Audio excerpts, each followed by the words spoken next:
For the Season 2 finale, I woke up at the crack of dawn to fly halfway across the country to Sin City, Las Vegas, Nevada. Specifically, I'm flying to the Blackhat Security Conference, which is one of the largest and most well-respected security conferences in the world, to meet up with one man, Alex Romero. Alex is a true American patriot and a very interesting person to interview for this podcast due to his role at the Pentagon. We discuss the Blackhat Security Conference, my interactions with hacking the Pentagon, how the press gets the military wrong, Balkanization of the internet, and much more. We also discuss the issues around hiring talent in the military and how Alex deals with the stresses of family life on top of keeping the nation safe. And with that, please meet Alex Romero. Hello and welcome to the RSnake show. Today I have with me Alex Romero. How are you, sir? I'm great. Yeah, you look great. Look at this. This is amazing. So you and I have known each other for quite a while. I was trying to figure it out the other day. It's like 7, 8, 9 years, something like that. At least that long. Yeah. Maybe longer. I don't know. It's been a while. Yeah. But back in the White Hat days, White Hat security, whenever that was.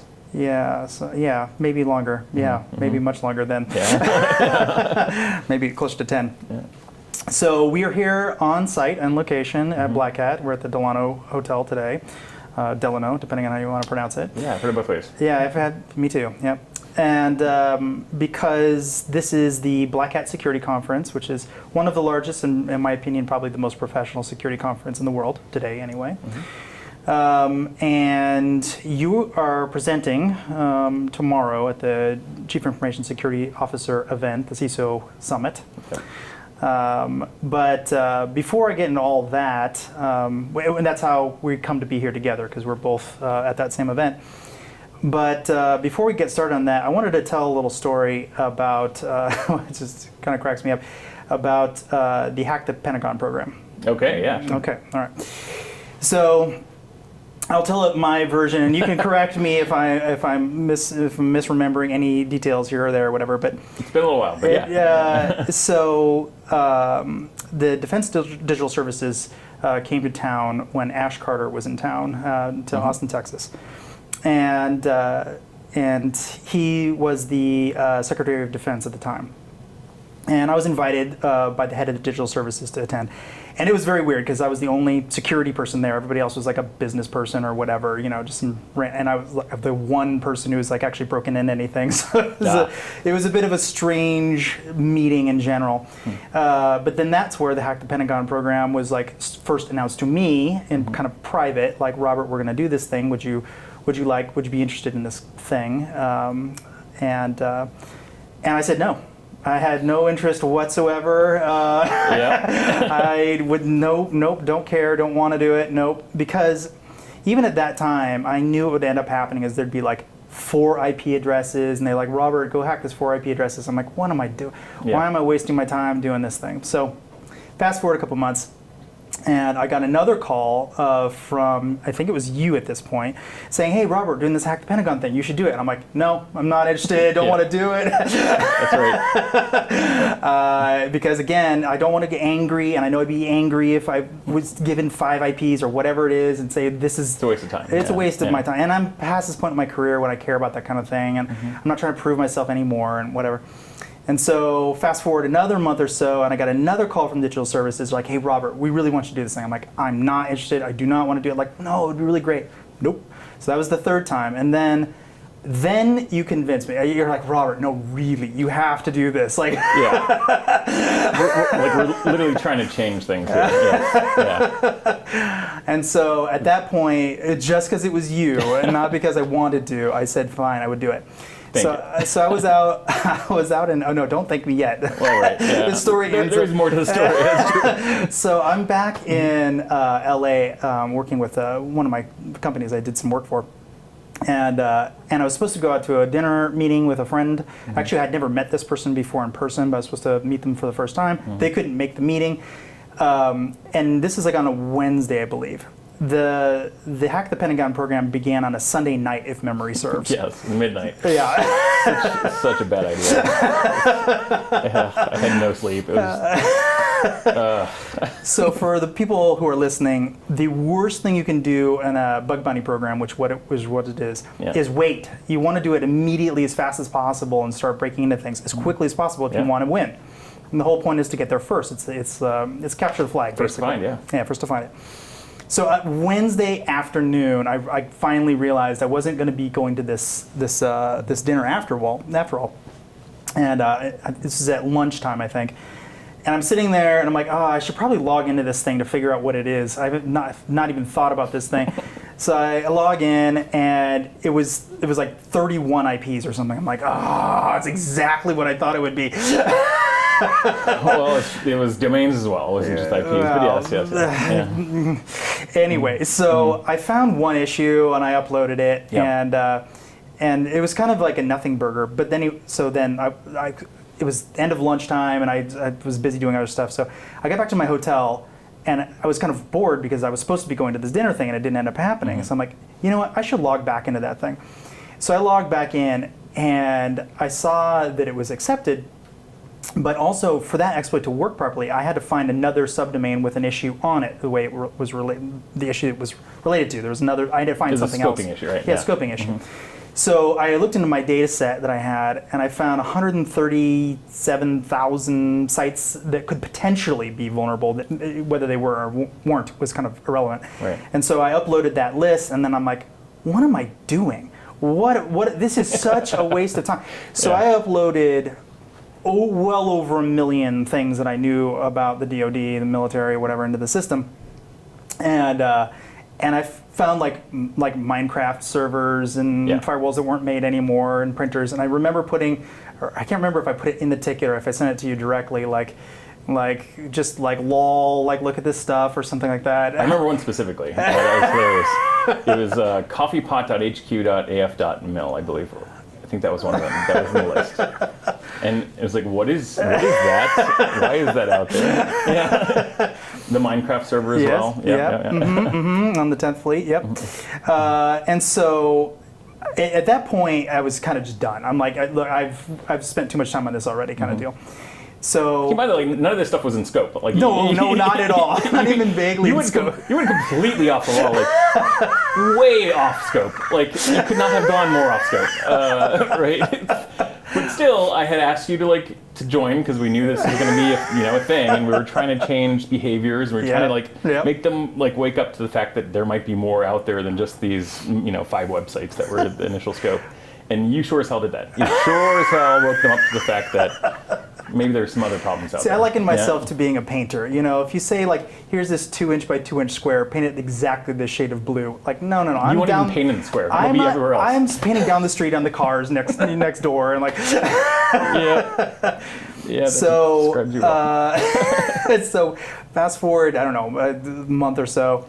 No, actually, this is all within a couple of days at this point still. So I got a letter from the bug bounty program company, the company that ran the system, and they're like, well, this one issue is a real issue, but the other one, that is, we can protect you if you stay within bounds, and this is nowhere in bounds. You're not even close to being in bounds. Yeah. And I was.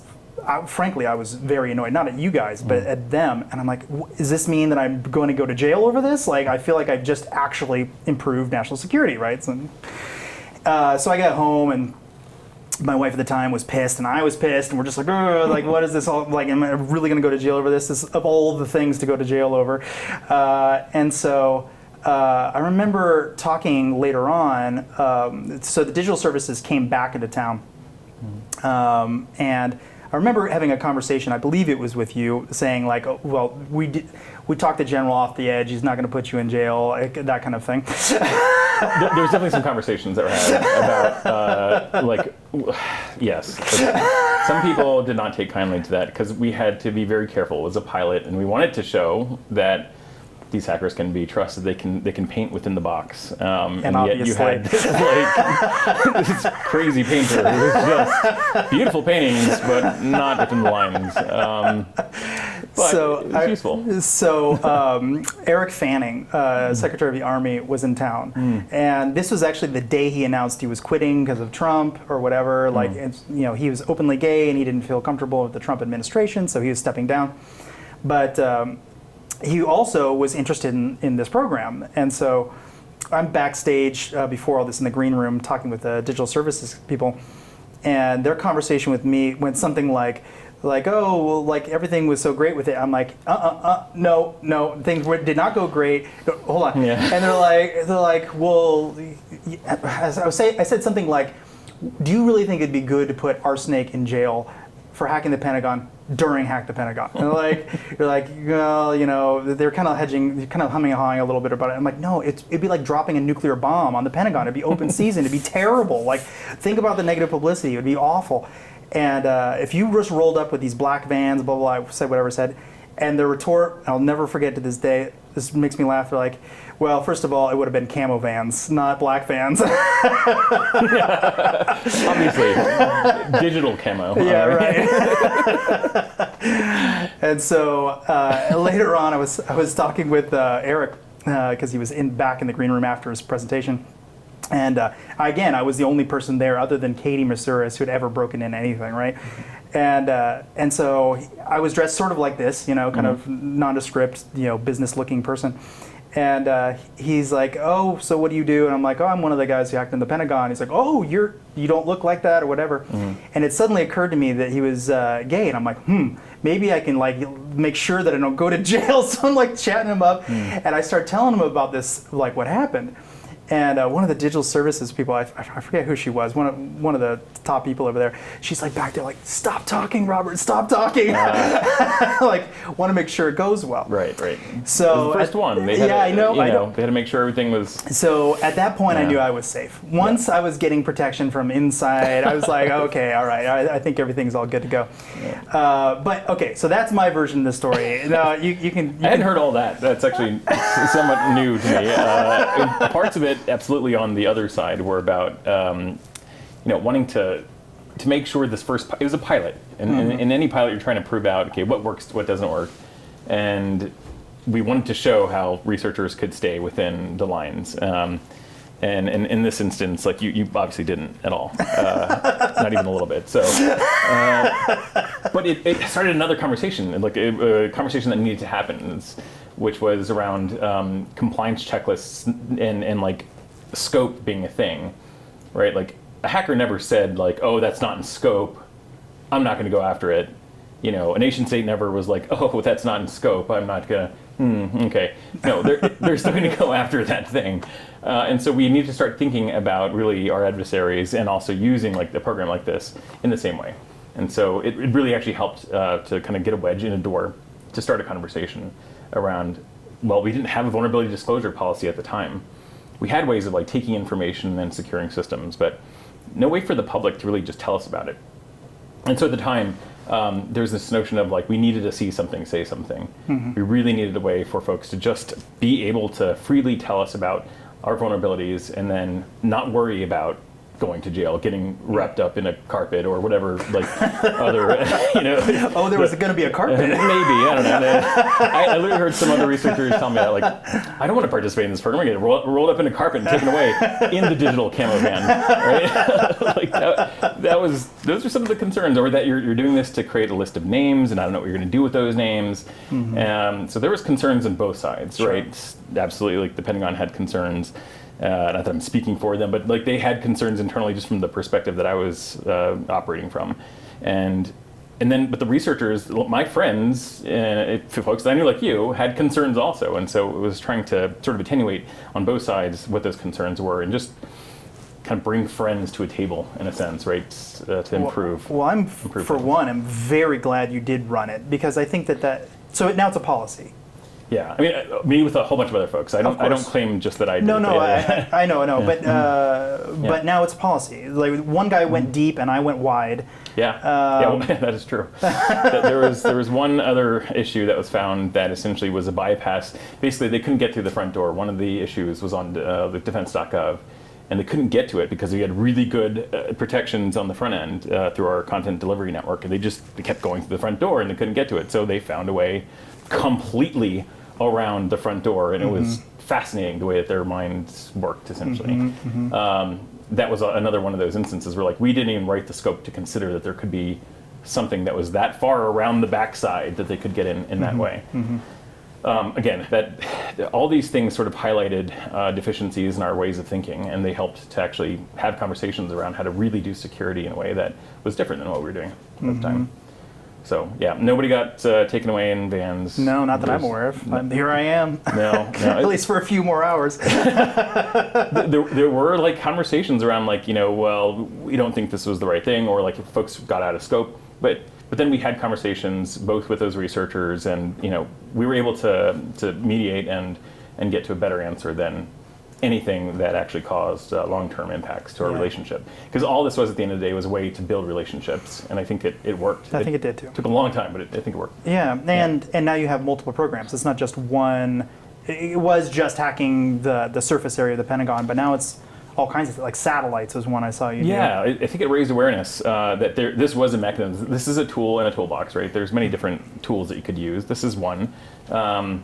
And like, so the Hack-A-Sat event that was started out of, well, it has a little bit of a longer story, but essentially we started with wanting to test out more things. So every time I ran one of these bounty events, I really wanted to play around with the different like parameters around how you run one of these things. One, I get bored pretty easily, so I didn't want to be bored with like just running the same business system test over and over. So I wanted to run new tests on new systems, and then just change parameters around scope, size, types of assets, complexity. And so each one of these tests, at least for a good number of them, were all kind of different. Can you name some of them just so the audience knows what? Oh, sure. So there was multiple Hack the Air Force events. There were, we did Hack the Marines, Hack the Army. We did this thing called through Hack the Machine with the Navy. That was an interesting one where we actually took 3D printers that were going to eventually end up on Navy ships, and they wanted to test out whether or not these things could be trusted. Long story short, no.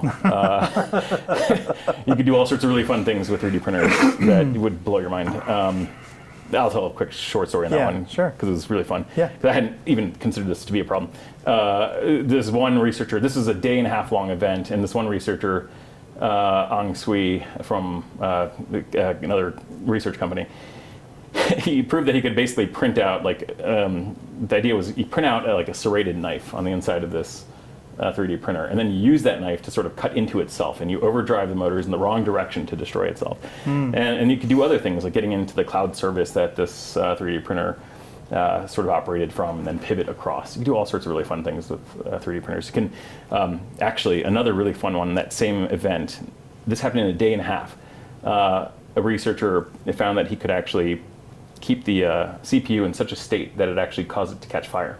And so I have a picture of the CPU actually where it started catching Smoking. fire. So like the magic smoke came out of the box. And that was just fascinating that in such a short period of time, these researchers were able to find stuff and then at least give us a sense of what the risk would be if we put them onto ships. Sure. The TADS, the Trusted Aircraft Download System, I think, was another one. And these are all public things that if people want to go look them up, they can.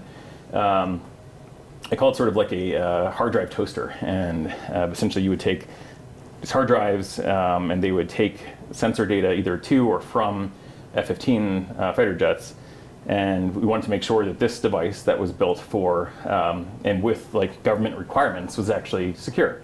And this is when we started getting into more hardware stuff. Because again, I wanted to keep like, not pushing the limits, but really testing how far you could actually use this idea of bug bounties. We started with, these websites, and then you helped push the limits and the bounds of what was okay there, and we kept going. But with hardware and this TADS device, it was cool because the government made something that was supposed to be secure by design. And then when we asked researchers to take a look at it, and I'll have to be careful here with how I talk about this, but essentially they were able to find issues. And then it turns out, like, even in our design, with how this thing was built, there were some problems that were found within a week of having researchers take a look at like hardware devices. They were able to find and get to the essence of like, is this thing secure? Can you actually use it as a way to then get further into a more sensitive system? That was pretty enlightening. And then in 2019, I want to say, So that was the first test of that device, the TADS device. We actually brought them to DEF CON, brought one to the DEF CON floor, and we wanted to sort of show folks at DEF CON in the at the time it was the aviation village. It became the aerospace village. That we also needed to start thinking about the security of our aerospace and aviation. That was a fun year because we actually brought a F-35 simulator to the DEF CON floor, which it sounds trivial to bring a simulator, but when it's in 15 800-pound boxes, and you have to like assemble it with like Lockheed people, and anyway, it was not a trivial thing. It was a fun event to actually raise awareness that like we're doing these things in the DoD. But the real thing that we were trying to show was we're bringing in hackers, we're having them test out components to very sensitive systems, but they were not classified. Keep that in mind. They were just parts that could eventually go into potentially sensitive systems. And so we tested these things out a second time after the manufacturer was supposed to fix, they were supposed to fix the issues. And they still found some more things, right? So I think what we learned from that is hardware is hard. It's in the name. It's just really hard to get it right. And I'm getting to the hack a satellite thing because the chief of acquisitions, I'm probably getting his title wrong, but Dr. Will Roper, he was head of acquisitions for all of Air Force, and he managed $60 billion worth of the Air Force's budget. And he was in the room. He's the one who helped us get the F-35. He helped us get this hardware piece of equipment for F-15. And then we went up into the room. It was actually at the Cosmo. They rented a room out to get all these hackers in one space so they could hack on these 15 boxes all together. And when he went up there and he had a conversation, a chat with these hackers to see like what are you doing? Like, tell me about your research. Tell me about what you've done in just the last day and a half. And they really opened up to him. They had never had the opportunity, and normally you don't get an opportunity like that to speak to somebody that high up in government, in the DoD, and actually have an open conversation around like security stuff. And they were very open with him. They're like, "Why did you design it this way? Like, why didn't you bring us in the room beforehand? And we would have told you maybe like a better way to do things." And I think he really took that to heart. And so I know there were some conversations afterwards where he was really thinking like, how can we go bigger? Him and my previous director, Brett Goldstein, they were thinking, I think, about how do you go bigger than aircraft? And then that year, everybody was talking about cyber moonshots, and what's the next cyber moonshot? And so I think it like stuck in their head. Oh, cyber moonshot. What could we actually do to take a picture of the moon? And so the quest was on literally at that moment, as soon as DEF CON ended, to find an asset where they could take a picture of the moon, have hackers get onto a satellite on orbit, hack into it, and then regain control of a spinning, tumbling satellite in order to slow it down, slow its spin, and take a picture of the moon. If they could do that, if they could hack their way all the way to this thing, and there was a long story behind it, but if they could do that, then they would win the challenge. And there was one team that actually made their way all the way up to this thing in a very careful way. I have to tell you, because like Sure. Kessler syndrome, if you know about what Kessler syndrome is, where you have satellites smashing into other satellites, Yes. and it locks you out of space. That's a thing. Right. We didn't want to do that. Space debris. Space debris forever, and 10,000 years you can't get into space, whatever. Didn't want that to be a problem. So there were these cells that would essentially look at the code before it was allowed to run on the satellite. But it genuinely allowed them to essentially get onto these systems so we could learn essentially about what their techniques were and kind of what the, what we were missing maybe. And there was a team, Poland into Space, I think was the name of the team that won, that was able to essentially show they could slow down the spin of this tumbling satellite, take a picture of the moon, and then beam it back down.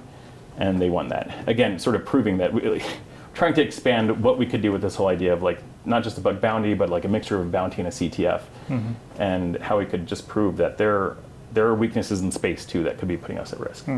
Because this is a controlled environment. Imagine if this actually were done by a nation state that wanted to do something evil or nefarious, and then actually lock us out of space. Yeah.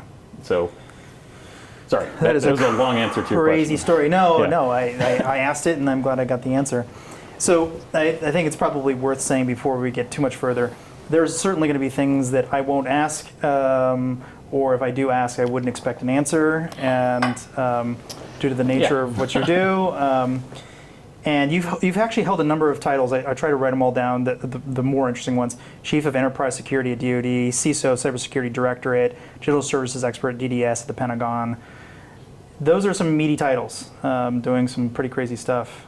Yeah, I've been all over the place. Yeah, you sure have. I don't really like titles. I think they're, they don't really describe well what you do. Certainly don't describe what you do. Yeah. I'm guided by my curiosity, and I just want to know how the world works, really. And so, yeah, I think, I don't know if that answers the question that you're asking, but like, I've had multiple titles that Well, I don't just think for the audience's sake, it's probably worth noting that we're doing a dance right now. This isn't as much as I might normally go down. If I really could ask any question, I'd be asking about the aliens, obviously. all right, we'll do that for a second. The aliens, okay. I don't mean the legal ones. I mean the. Yeah. So part of the Defense Digital Service, which is they like to have fun, right? Because like that's part of having a very difficult job is wanting to have fun at the Pentagon. So one of my colleagues, Raina Staley, she actually was able to change one of the rooms at the Pentagon because apparently, if you submit any form in the Pentagon, you can get basically anything done. It has to be the right form. And so she found the form to change the name of a room, one of our rooms, and she changed it to Alien Autopsy Room. And to date, I think, because I was there a couple weeks ago, the placard's still there. So if you want to go look for it, they're still at the Pentagon. They just let anyone in there now? No, actually, they don't. But it's funny, like some people who have retired, they've requested as one of their retirement gifts to just see what's in the room. And I heard about this, so I went on eBay, and I actually got like a big alien with like a little like laser gun thing. And so for years, like the first thing that you would see when you opened the door was this little like alien guy looking at you with like a little laser gun. So that's the Alien Autopsy Room. That was really funny. So as I said earlier, we're at Blackhat. Yes, here we are. And so for people who've never been here, and I would say the vast majority of people watching this have no context for what this is. It is sort of an amalgam of the absolute creme de la creme of the security industry, and a lot of analysts and people who are just vaguely interested and are getting into it, who are trying to become professionals in it. A lot of senior executives who are in charge of making things secure, very large companies. And you are going to be speaking tomorrow. Yeah. Would you give us a little bit of an idea about what you're going to be speaking about? Yeah, I think I've touched on some of the topics here, Sure. right? Where this notion of like decentralized security, where does it ultimately end?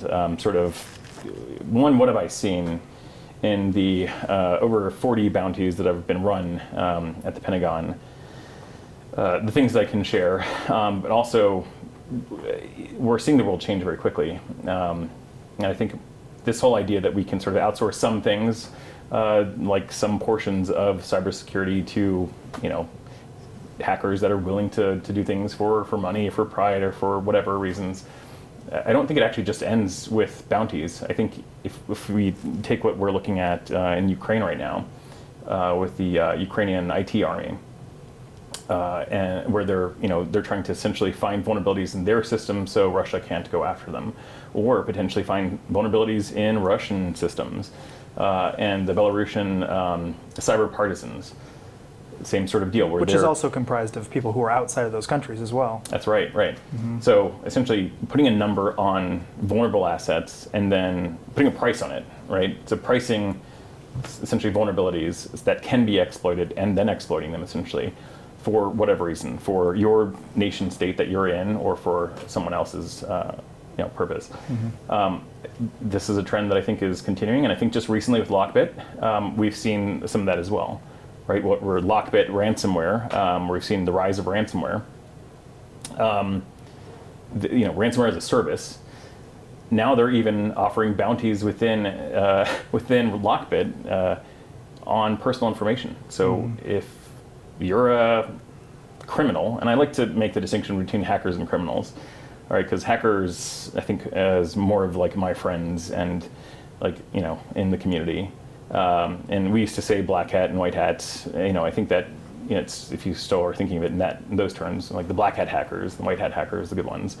That comes from the West. Spaghetti westerns, yeah. Spaghetti westerns, right? Mm-hmm. There's no other meaning, but if we want to actually delineate more and further, we would say criminals. So the criminals that are trying to actually like find and expose ways of making money, right? There's always been bank robbers or ways of trying to find and exploit folks who are vulnerable.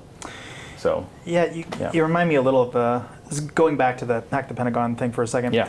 I had a conversation with a good friend who went over to CISA, and he was all excited. He was going over there, and he's all proud of himself or whatever. And he's like, "Let's talk about what we can do." And I'm like, it's like long sigh, like I don't think you're going to get anything done when you're over there. And he's like, "No, that's not true." And I'm like, I'm telling you right now, you're not going to do the one thing I would have you go do, and I don't think you're not. And if you can't do that, you're probably not going to get much done. Mm. He's like, well, okay, instead of just being a naysayer, tell me what I should go do. And I'm like, all right, go around and make some sort of legislation that makes it so all the state agencies have to describe how many assets they have, just the number, just to have a number. It could be rounded even. I don't care. Yeah. But at least get them thinking. Maybe we should have a tally of these, and then the next year. You go, okay, give me an exact number and tell us how you got those numbers. Yeah. And then the next year, tell us what vulnerabilities are on there. And that's it. You don't have to fix them. And then the next year, say, okay, what vulnerabilities are on there that should be on there because you've accepted them, and which ones haven't you accepted? So at least now this is all just in their head and they have to go do it. And he's like, no, man, that's never going to happen. We could never get that passed. And that's exactly my problem. It seems like we can have 500 awesome people like you, but if we don't have policy to back them, how the hell are we going to get anything done?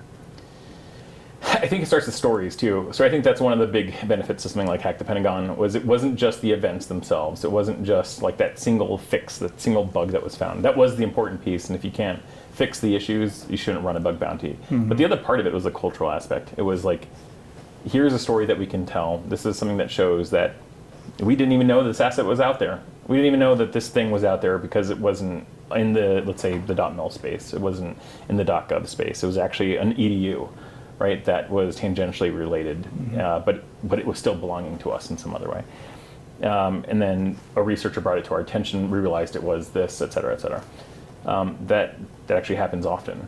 So I think, assets, knowing where your stuff is, like any good enterprise. I mean, I know I'm speaking to the choir on this one, for sure. but at the same time, like it doesn't matter if you agree with me. You know what I mean? Yeah. Obviously, it helps. But the real problem is we're not getting congressmen to say, yeah, we should probably sit down and write a bill to make this happen.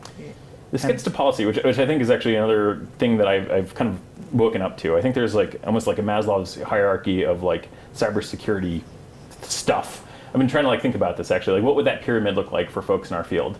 And I think at the I don't know what's in the middle. I'm still figuring it out. But like at the top of it, I think is like policy awareness and like I don't know where you're self-actualizing. You know, research. Yeah, and like research and all the rest of it. I think policy is probably there as well because you start realizing at a certain point you cannot write enough code to fix all the problems, unless maybe you write an AI to write more code. But I don't know. That's a little ways away. But I think policy does help. So actually, I attended the Aspen Institute Tech Policy Hub right before the pandemic kicked off in January to March of 2020. And you have a fellowship there, yeah? Yes. Okay. Yep, fellow there. And which is what exactly? What does that mean? Well, so basically they take sort of engineer types and they teach them policy in this policy hub thing. And you know, I was sort of aware of like how policy worked, but I think through the vulnerability disclosure policy and all the work that went into that, I became more interested in just because I saw it work. I saw this one policy, this one like little sliver of a policy in the Department of Defense actually have an impact, right? Just like you were saying, like, can you do just one thing? Can you pick a thing, go with it, and see how it works out? I saw its success. Like I saw. Yeah, that one change of policy that you made, or you know, your team made after that Hack the Pentagon thing is possibly one of the most important things that was ever done for national security in that realm of things. Just saying, give us bugs if you have them. Yeah, that's great. I mean, that's huge. But we need like a lot more thinking along those lines. You have to start small, and I think that helped, and it actually led to conversations where the Department of Justice actually came out with a framework around how to think around vulnerability disclosure programs. And later on, actually recently, it led to a decision, a policy change from the Department of Justice that said that they're not going to be going after good faith researchers. That took years, right? It took years from when you were acting in good faith as a researcher and you submitted something to us and we had an agreement that we weren't going to go after you, to where now that's actually a policy in government, right? But we had to start with the story, and it ended with a change in a document. I remember I had a similar conversation with somebody at the White House one time, and met him at a conference, and we were chatting, and I'm like, what would happen if I just decided to start scanning everything in the government all the time, just probing it and whatever? I'm not 100% sure that's legal, but the current laws as they stand, knowing full well that I wouldn't actually be doing anything bad intentionally, right? I mean, I might accidentally take a machine offline, but never intentionally. I said, I'm pretty sure I'd just end up in jail if I did that. And he looked at me deadpan, zero irony in his voice. Is like, it sucks to be first. Like as if I would just have to be, just this example that people use to define better policy. That's not great. It's not great, but that was the pilot. So that was the Hack Pentagon pilot. No, that was even before that. That was all, Yeah. Things have changed now, but my point is that's what the pilot was there to prove out, was in sort of a constrained and sort of careful way. It let us sort of crack that policy door open to have the conversations around how to change those things.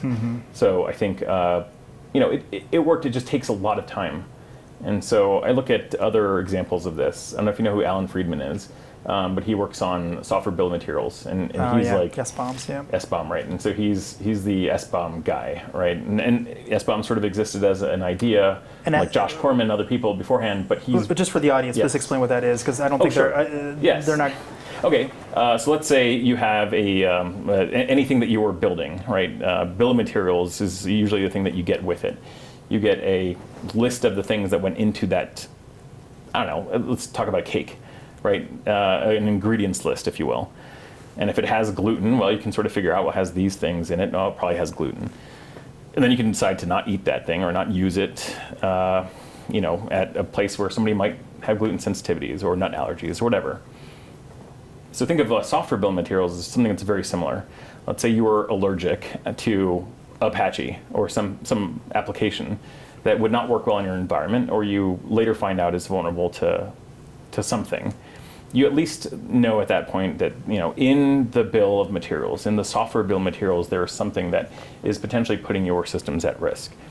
So that's SBOM. That's another thing that's sort of coming. It's actually in the executive order, I think last year. That Biden put out. That essentially talks about wanting to move us in that direction, right? So this is like baby steps to getting us to a better place in cybersecurity. But how are you going to do that if you don't know where your assets are? That's true. You kind of need to know where your stuff is at in order to categorize it, right? Yep. In order to know what's inside of it. Like how many cakes do you have out there in order to know what's inside of them? Exactly. How many bakers do you have? That's right. These are all good things. I know I'm speaking to the choir here on this one, but but still, I think it needs a couple more adults in the room to drive these policies in the correct direction. I was mentioning Alan because he's been at it for years, and he's made some successes to the point where now there's an executive order on this.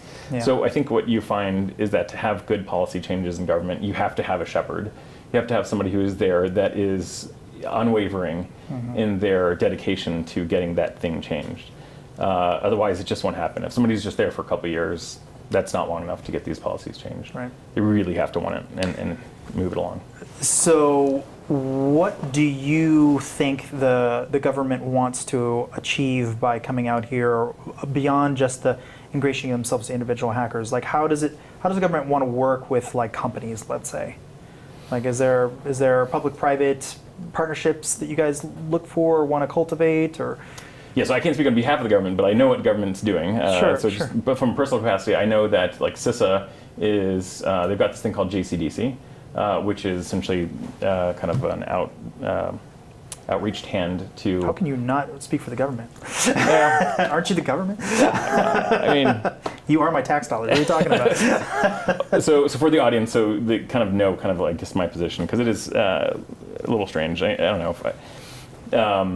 You have the weirdest life of almost anybody I know. I wish that were true. But And so my day job, I'm lucky enough to work at a large chip manufacturer. You can guess where that's at. And I can sort of go into why I decided to work there. I think it's super important to think about our supply chain, literally where the sand is melted into trust. Like all of these things, this microphone, like the RF that's receiving it, the cameras that this is being filmed on, the computers that folks are watching this on in their devices, everything has a chip in it. It has some intellectual property that is shared. How do we trust any of that? And then how do we build applications? How does the rest of the stack become trusted? And so I became sort of enamored with the idea, like how far down does this rabbit hole go? All the way. Yes. And there you are at the very bottom. Eventually you end up on a beach somewhere and you're just like looking at the sun and you're like, I don't know what to trust. Like, you're at a campfire and you're like, I can't trust this sand. Who made this sand? Who made this sand? Is this native to this beach? So they push it here?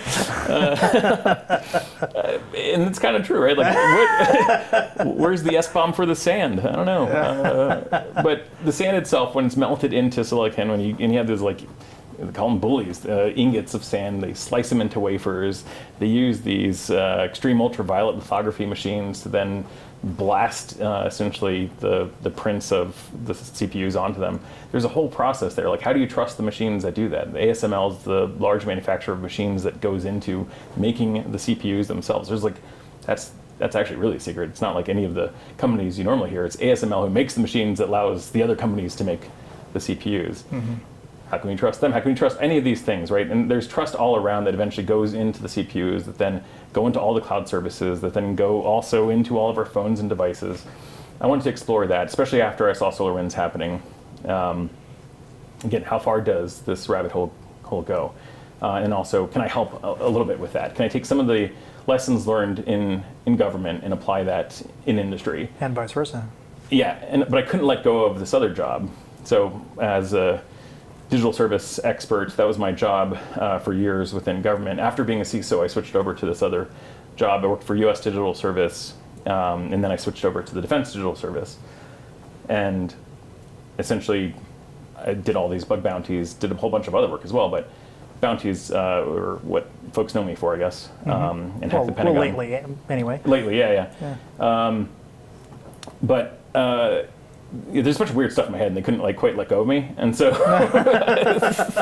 so I still serve as like a special government employee, and I'm honored to do that. Like, it's pretty cool to be able to have both sides trust that I can do that. So back to my question: what does the government want to do when it's working with these companies? Like, what could it do? What could it do? Well, or what?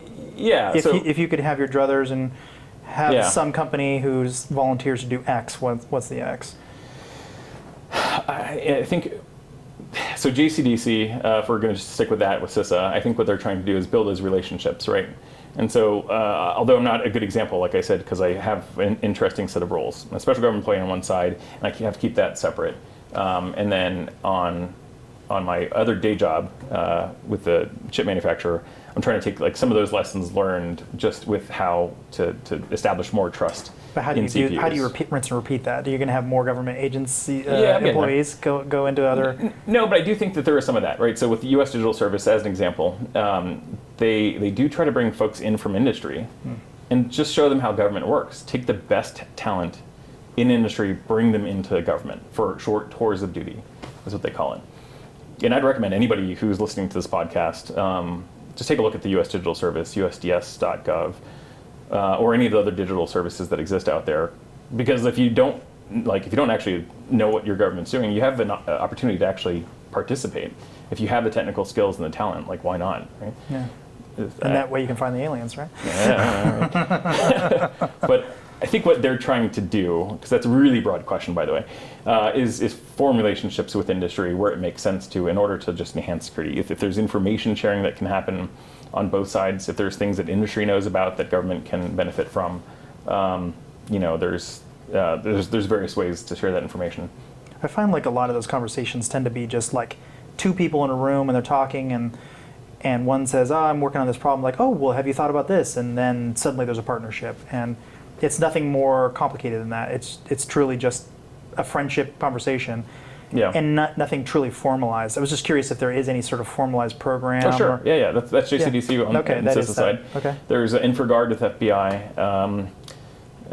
Folks are part of that. That's an interesting one. So actually, it was not InfraGard. It was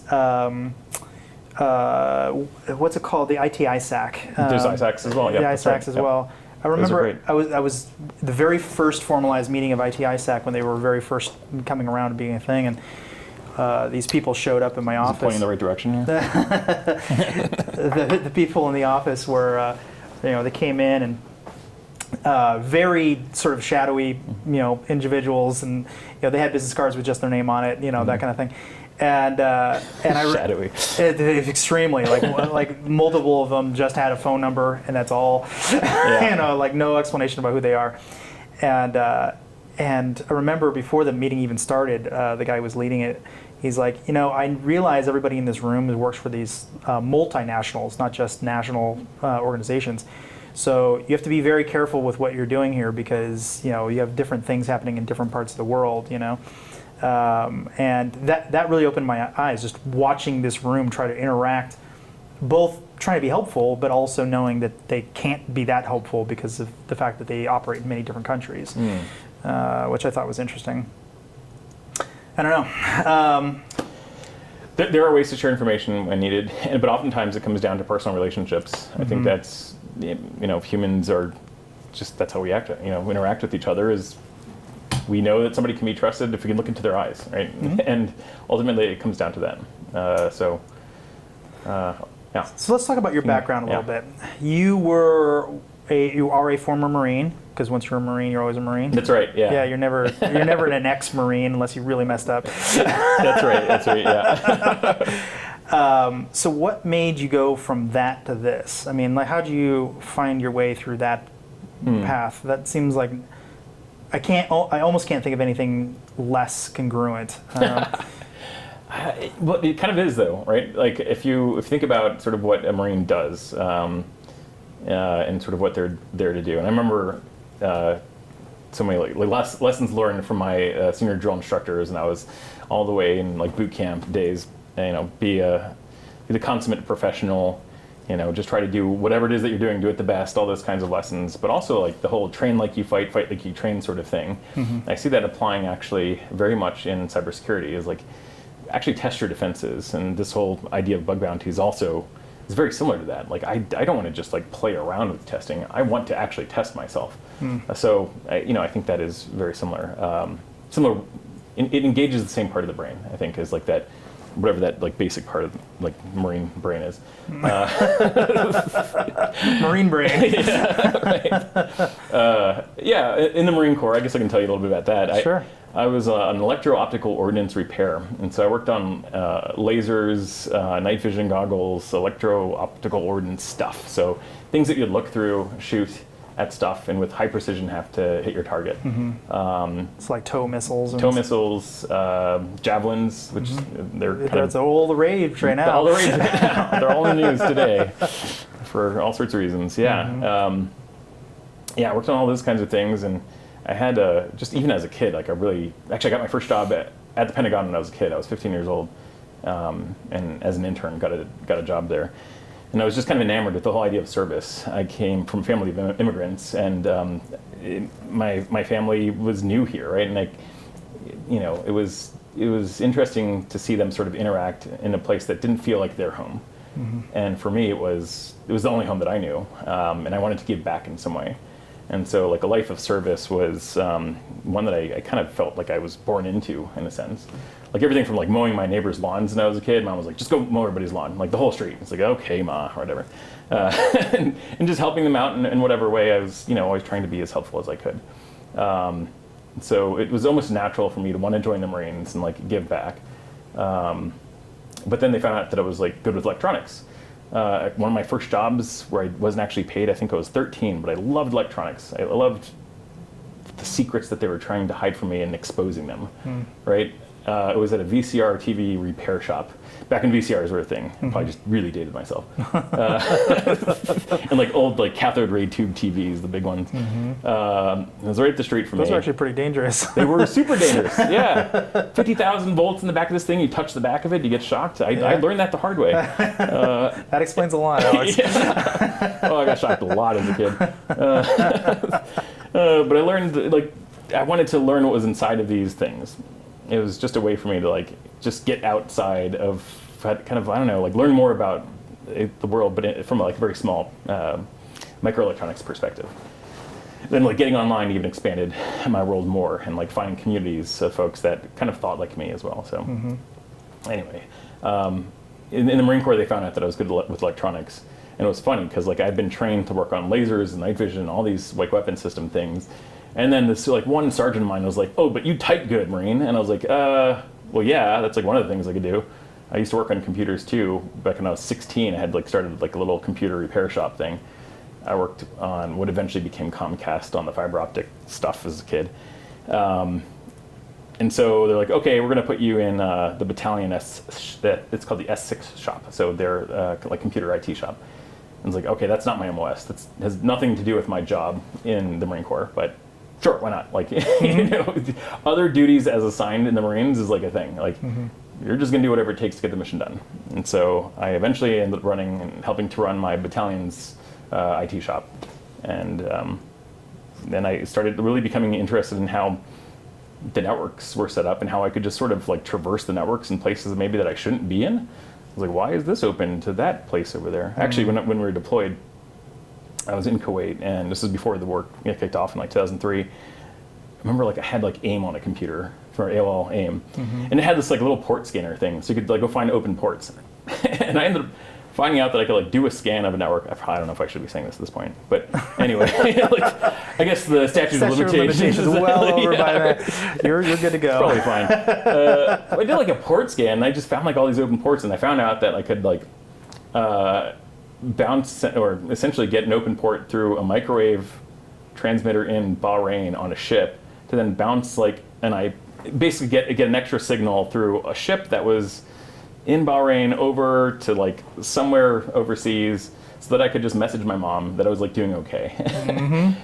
But then I wasn't doing okay, because then there started to be like a whole bunch of like planes that were flying overhead, because then we started actually going to war. I was like, okay, Ma, I gotta go. This is like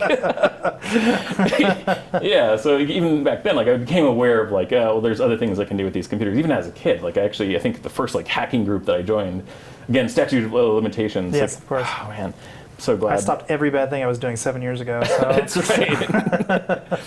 I wish kids nowadays didn't have to have everything recorded, right? Right. Yep. But yeah, because if I did as a kid, I don't know if I'd be here right now, frankly. No. But yeah, no, I did all sorts of fun stuff, like hacking groups and whatnot, just to see if it was nothing like bad per se. I just wanted to see if I could like get somebody's CD tray to open up on their computer, just to see if I could have an impact on the physical world across. Yeah, that was space actually and time. not. Nowadays, it seems very obvious that you could do that, but back then it was kind of a theory, like you could impact somebody across the internet physically. Physically, I wanted to see if I could just open the CD tray. Or print something on their printer. Right. Right. Like we weren't really sure you could do that. I mean, maybe in a lab environment you could do it, but could you actually do it? Yeah. And then I think we started proving it pretty quick. Pretty quickly, I started becoming aware that we're all pretty connected. Yeah. All right. So what keeps you up? I mean, now that you have a world of experience, quite literally, as well as literally, figuratively rather. What keeps you up? What's got you thinking? What keeps me up? Yeah. Well, pretty soon it's going to be my newborn here in a few weeks. Is this your first? It's my second. The first one was born at the same time as Hack the Pentagon. I call her the Hack the Pentagon baby. Perfect timing. It literally, as we launched the program, I also launched a baby. So she's my Hack the Pentagon baby. But yes. Are you launching anything good right now? So at least you can have two kind of awesome something baby, you know? Yeah. Let's see here. I don't know. You better come up with some quick. Yeah. My day job, we're actually launching a different program. I guess you'd call it, it's called Project Circuit Breaker. A circuit breaker baby. There you go. There we go. I don't know. So it keeps me up at night. I have to think about that. A lot of things, right? I think we are so incredibly and intimately connected to things that we don't understand how how the dominoes can fall, right?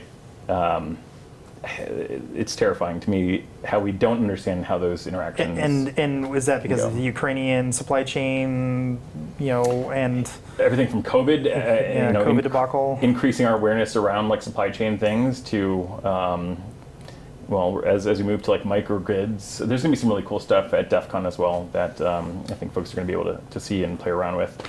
That the Defense Digital Service is bringing also over there. And DEF CON, for those who don't know, is just another security conference. It's another security conference. It happens right afterwards. So this whole week here is called Hacker Summer Camp, for the folks that don't know. It's like all these conferences at the same time.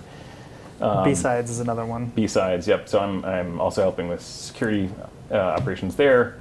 Health and security is what they call it at B-Sides. Also helping with the policy department at DEF CON. And which is basically trying to bring in policymakers and hackers together in the same room, kind of to our conversation earlier. Yeah. Yeah. That's great. Yeah. What keeps me up at night is a quick progression towards using things that we don't understand. We are highly connected in ways that, and we're becoming more dependent on things that we don't understand how they're connected to our lives. I think one of the ways I like to describe computer security or vulnerabilities is probably a better way to phrase it. A lot of people think it's a deficiency of software. It's really the opposite. It's really an extra feature that you didn't think was there. Yeah. And that's the part, that's what we don't understand the software. We don't understand that it's got these extra capabilities. We don't really know how it's going to be used because we don't really know how we're going to use it. Yeah. Yeah, so I think more than that, because those are maybe not quite existential threats. I think the things that sort of scare me more than that are kind of the biological threats where we don't actually control them. And so there was this summit that I attended on modern conflict and emerging threats at Vanderbilt. And it was mostly on cybersecurity, but then there was a few discussions, and I think online folks can find the talks. Synthetic biology. Yeah, like how are things progressing when it comes to sort of biological threats and just natural threats even, and their ability to escape because of either climate change, et cetera, or us pushing into places that we haven't been before. That is scary, right? Because things are starting to emerge that hadn't before. And also lab grown. There was something that just came out maybe a couple months back where somebody had created some AI algorithm to basically come up with compounds that were deadly. And they started off with something like VX gas or something, and they just kind of told it what makes it deadly, and then just let it run overnight. And they figured it would basically come up with maybe 1 or 2 extra compounds. They came up with like 10,000 different compounds, all varying levels of maybe doing the bad thing. But if we extrapolate that to biological type issues, it's like, well, this DNA and just modify ever so slightly to do this, and here are the parameters I want. I mean, we're not that far away from people being able to do this in their garage. Actually, in fact, we're not. And so when COVID kicked off, I don't know if you remember this, but the largest exascale sort of computer was generated by just the community of people using the Folding at Home app or on their home computers. And it was amazing to see just people everywhere. I don't know if you know, if your audience knows, but Rob Joyce, sort of head of NSA, he had a tweet essentially that went out that was like, if you want to participate in trying to find like potentially a solution to COVID, download this screensaver, and then as it's running in the background, it's using your CPU to help find out how this protein folds, and potentially you can use your computer to help in this global problem, or this your CPU can actually go towards solving this problem.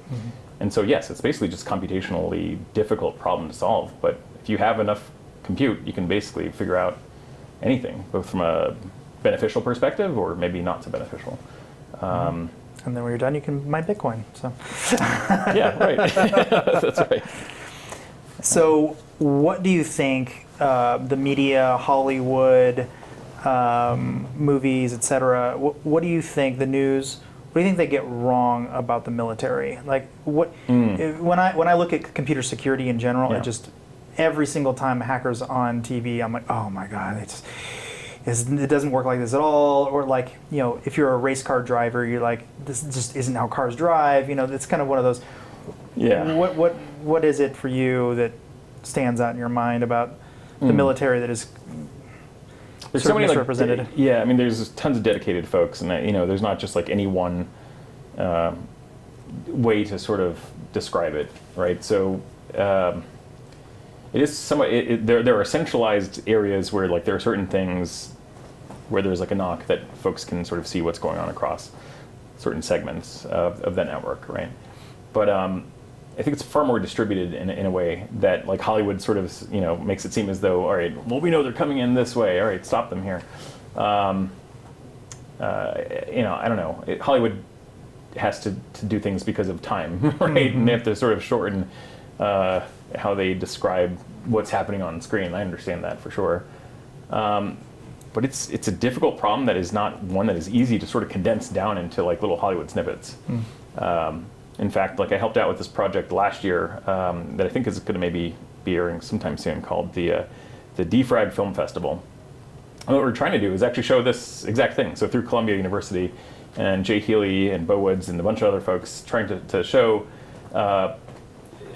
with interviews kind of like this, like what is it that Hollywood's getting wrong about our community, and also like the diversity problem as well, right? This community is actually far more diverse. It's just who you see kind of in shows and whatnot. It's not always the same thing. What do they get wrong? It's not always just this and then enhance and then this enhance, right? And it's not that way in the military either, right? There are some like really great tools that exist, and there's some great people that are doing a really hard work, but they have the same problems that everybody else does, I think, in terms of getting the authority to operate. That's a big one, right? Like whenever you have a tool that you want to use and it's a new thing, well, you have to make sure it's safe itself, or if it's something else that if you're buying or you're building it, the buy versus build thing. Should you spend more money to try to build it, or just use it from someone else that you're going to just buy it from? Well, sure. If you just buy it from somebody else, can you trust where you're buying it from? And also, what does their supply chain look like, right? Those are the kinds of things that you don't see Hollywood talking about, because you just see like that end effect. And there's also a lot. It seems like I talk to people a lot who say there's certain jurisdictional boxes or boundaries, and they just pop up all over the place. Well, we're not allowed to touch blah blah blah. It's not that they couldn't. They have the capability. They just won't. Yeah. And that seems like something I just don't see Hollywood explaining enough. Like the only place I see that is like when they're talking about police officers arresting somebody across borders or whatever. Like, no, that's my jurisdiction. But the military and government have very specific boundaries and things they can and can't do. Right. And that seems like it's sort of lost on Hollywood. There's everything from like things you wouldn't even think about, like 508 compliance, making sure something is like accessible to, let's say, the visually impaired, right? Like, is that really fancy visual screen good for folks who are visually impaired? Probably not, right? Mm-hmm. To then the contracts that then have to go into place to then buy the thing to then make it happen. Yeah. Like realistically, what's happening behind the scenes before that Hollywood scene is like a year and a half worth of like contracting officers in a room trying to figure out how to buy that fancy thing that you saw on screen, right? Mm-hmm. And fighting it out and duking it out with contractors who are trying to save money by not, providing exactly what it was that the government needed. Stuff like that you don't see. I don't know. It's. I wouldn't want to watch that show though. Like, that'd be a really boring show. I remember I was at the Pentagon. This is many years before I met you, and 2 floors down underneath the Pentagon, and some hole somewhere. And I walked into this room, and it was like one of the sort of the critical whatever rooms. I don't know what they were exactly doing, because I'm sure they were quick to close down whatever apps they were. Yeah. As I was walking in the room, RSnake's here. Light going on. Yeah. But the thing that stood out to me is this looked like I walked into like an internet kiosk or something. Like machines that were old, they were highly patched and secure and whatever, sure. But they were old, and the furniture was kind of shaky and kind of crappy, and You can tell the chairs were bought like in lots of 10,000 at a time. Yeah. It's the same squeaky chair, and everyone's got the same one. It seemed very, very different than the movies want to make it, like glass screens and all. I mean, granted, this is many years before I met you, so I'm sure things have improved somewhat. But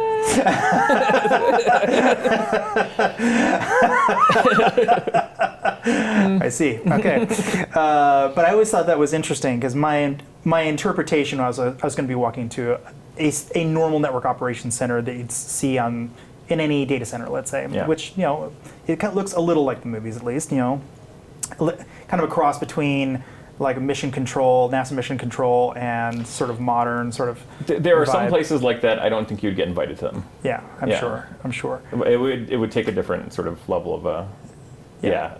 I'm sure they do exist now. But I just remember looking around the room. That sounded mean. But yes, no, it did not sound mean. They would have to put on little lights, and they'd have to shut all the things down.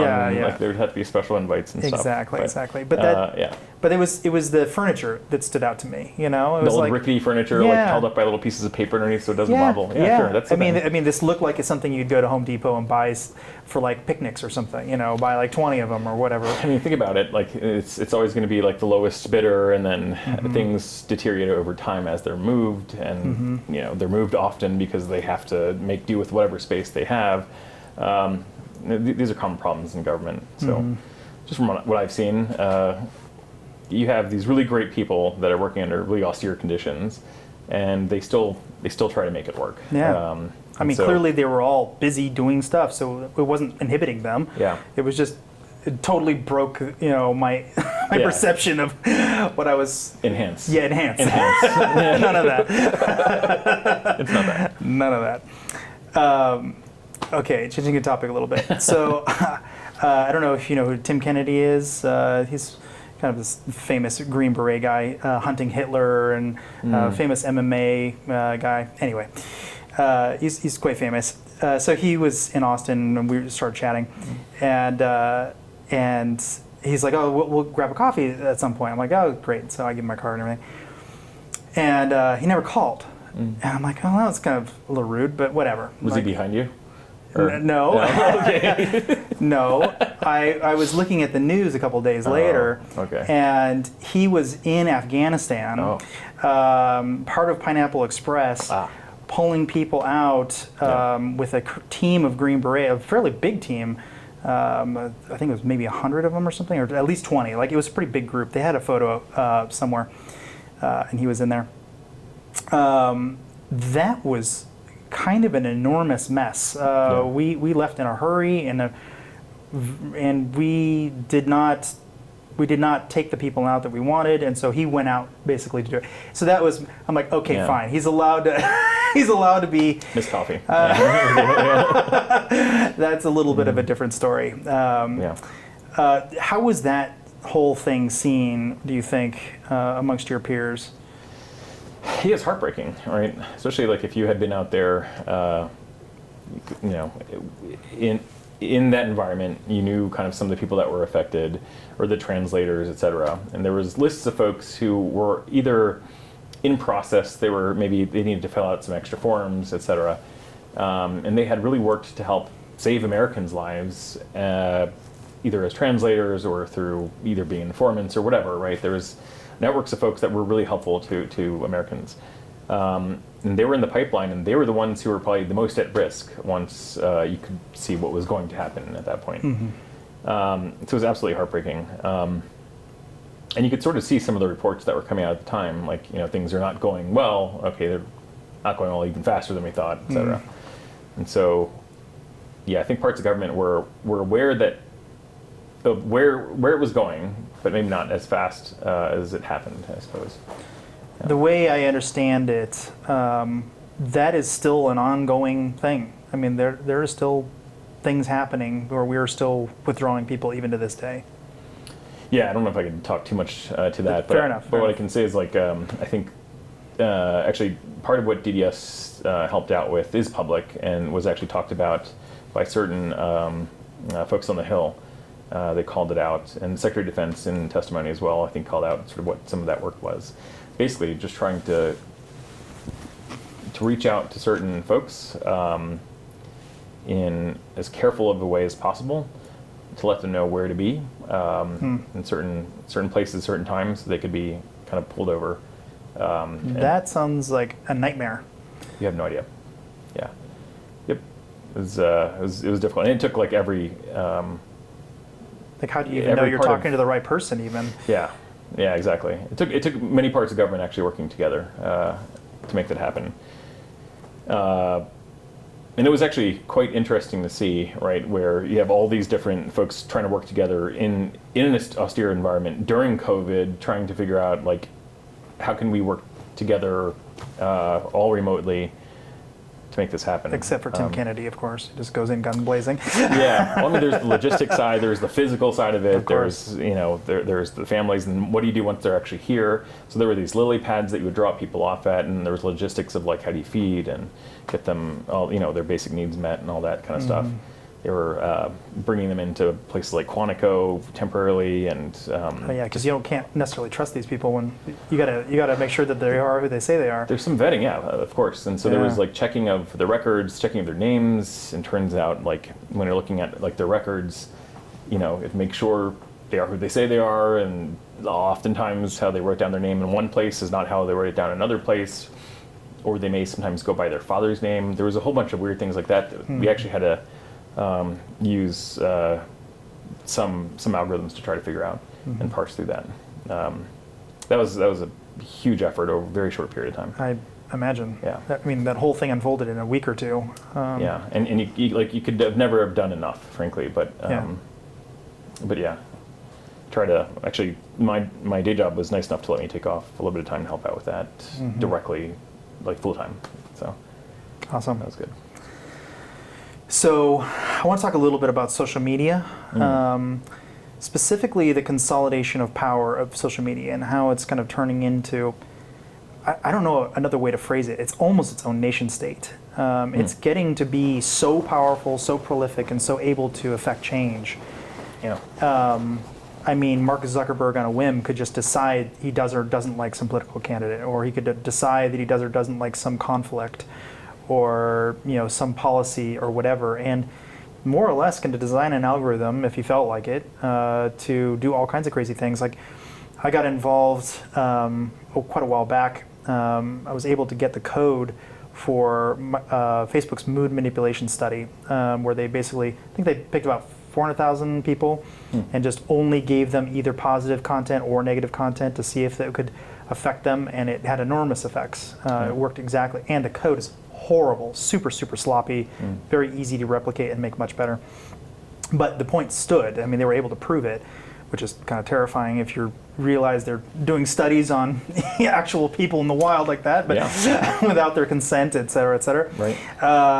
But like, I don't know, like, how are you seeing this? I mean, are you going to let your kids on social media? You're going to like, how do you see this? Yeah, it's a tough one. Because it's almost like you're ripped out of a part of society when you're not participating in that. Especially going forward, especially as a teenager, let's say. Yeah. Yeah, I've actually stopped, like, years ago. Once I realized what was going on, I just stopped participating in that. When it was just like sharing pictures and whatnot. So I'll do it directly with folks that I know through media that I control, and through mechanisms that I control. But I don't know, it feels so dirty participating in some of these things when you know what's happening on the back end. I know sort of how the algorithms are sort of choosing content. And if you haven't been around for a while, it promotes your stuff. And then it tries to stoke certain, ways of thinking and reward systems. Right. I mean, there was a company called Dopamine Labs. I don't know if you know what I'm talking about. I've heard about them. Yeah. Well, go ahead. Well, basically, like, where you're tying into a reward system, essentially for kids in games, I think, as I recall. And essentially, like, every time you get to a place where you're not using the app, it gives you like some extra points, and so then it just gets you back. Or a prize box, or whatever. Right. So it's like, oh, and it gets the dopamine up. Click the button. You may or may not win something. Doesn't matter. I think it was what was her name? Farood. It was Don't Be Evil. I think was the book that talks a little bit about this. And yeah. Anyway,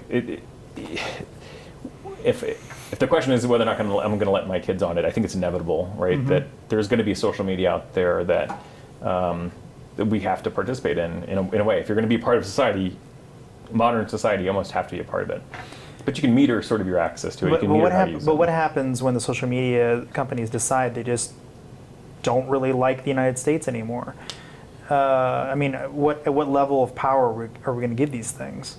Because they're wielding an awful lot of power right now, whether they're choosing to use it in that way or not. And some people would argue that they are suppressing certain voices or certain lines of thinking, or deciding what's truth. And a lot of that's done through algorithms. It's not even done by people. So who's designing these algorithms, or where are these algorithms getting their baseline data, their ground truth data? I talked about this with a couple of AI people, and no one seems to have any clue at all how you do this well. I mean, everyone's like, well, as long as a lot of people aren't complaining, that's good enough. But that doesn't seem very good to me. It's an impossible problem to solve because we're all different, right? And so, like, what one group of people might find, positive or not, another may just completely be put off by. And so, you cannot come up with an algorithm that solves this problem. Some things are not true until they're true, or some things are that as well, not right? true, and then they find out, oh my gosh, that is exactly what happened. So, yeah, I don't know if I can answer that question directly, but or I want to, because I'd be wrong. But I think what I could say is, like, what would you do if you were coming up with your own social media platform? How would you actually meter content in a way that actually allowed everybody to feel as though their voice could be heard? First Amendment. That wouldn't suppress. I would entirely just First Amendment. If it's illegal, it's illegal. That's a different story. That's the thing. So you always have an if, right? And so when there is an if, then you have to have a statement there that then, like, remove some. Yeah, but that seems like a much easier thing to do than, I don't agree that this person's illegal, lying. But how do you actually determine illegality? Well, that's what lawyers are for. That's okay, are you going to have lawyers write algorithms? Those are like the worst people to write algorithms. Is it though? I mean, if I don't know, maybe not. Maybe you're right. I mean, well, at least they would be covering their own butt. They don't want to write. They don't want to write something that's going to get people blocked when they know it's not illegal. So they would be. I think they would be very careful. I think they would find ways to come up with. I'm not saying literally write the algorithm. I'm not saying hands on keyboard, but I am saying, if you are actually committing a crime and it looks like this, that's a clear violation, and get rid of it. And then for everything else, there are things that are always, like, on the line. Give me an example. Yeah. Oh, I don't know. So, like, yelling fire in a theater is, like, the classic one, right? Yeah. But how do you do that on the internet? Well, you can say that I'm going to attack this place. So one would say that that's not on the line. Either you're doing it to incite a riot, or you're singing a song about "Baby, Let My Fire," and you're yelling it in a theater. I don't think that's on the line at all. I think it's very clear legally, and I think it's clear when in a court of law. I think there is a little bit of a problem here if we let social media companies just decide willy-nilly, or if they're not, then they should not have the sort of protections that we're giving them, and then they should be open to lawsuits. If you're blocking my content and I didn't do anything wrong, then you get sued. Yeah, I don't know. I think that is still an open debate, right? Like, what are the ramifications for having caused some kind of harm to society? I don't know. So, for instance, let's say, removing COVID completely from this conversation, just so we can have an objective one. Let's say there's a vaccine that is actually going to, stop Ebola from taking over the entire world or something. A totally weaponized version of Ebola. You have to do it. 99% chance of you dying or whatever.